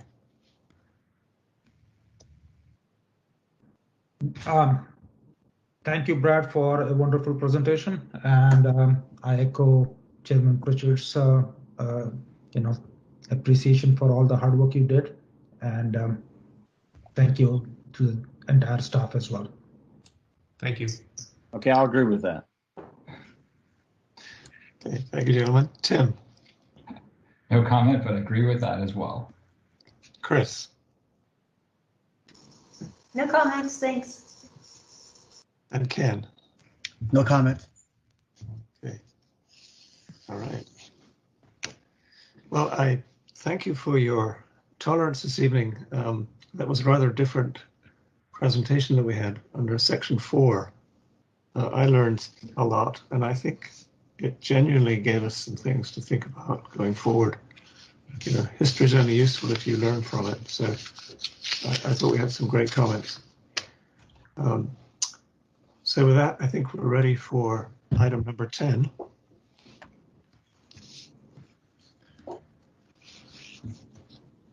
If somebody would like to make a motion to adjourn. I make a motion to adjourn. Do I have a second? I have a second from Ken.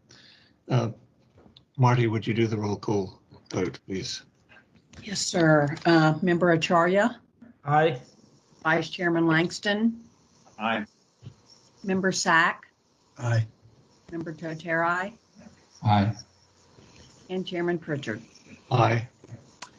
Unanimous vote. Thank you all. We are adjourned. Thank you. Good night. Thanks so much. Bye, guys. Night, everyone.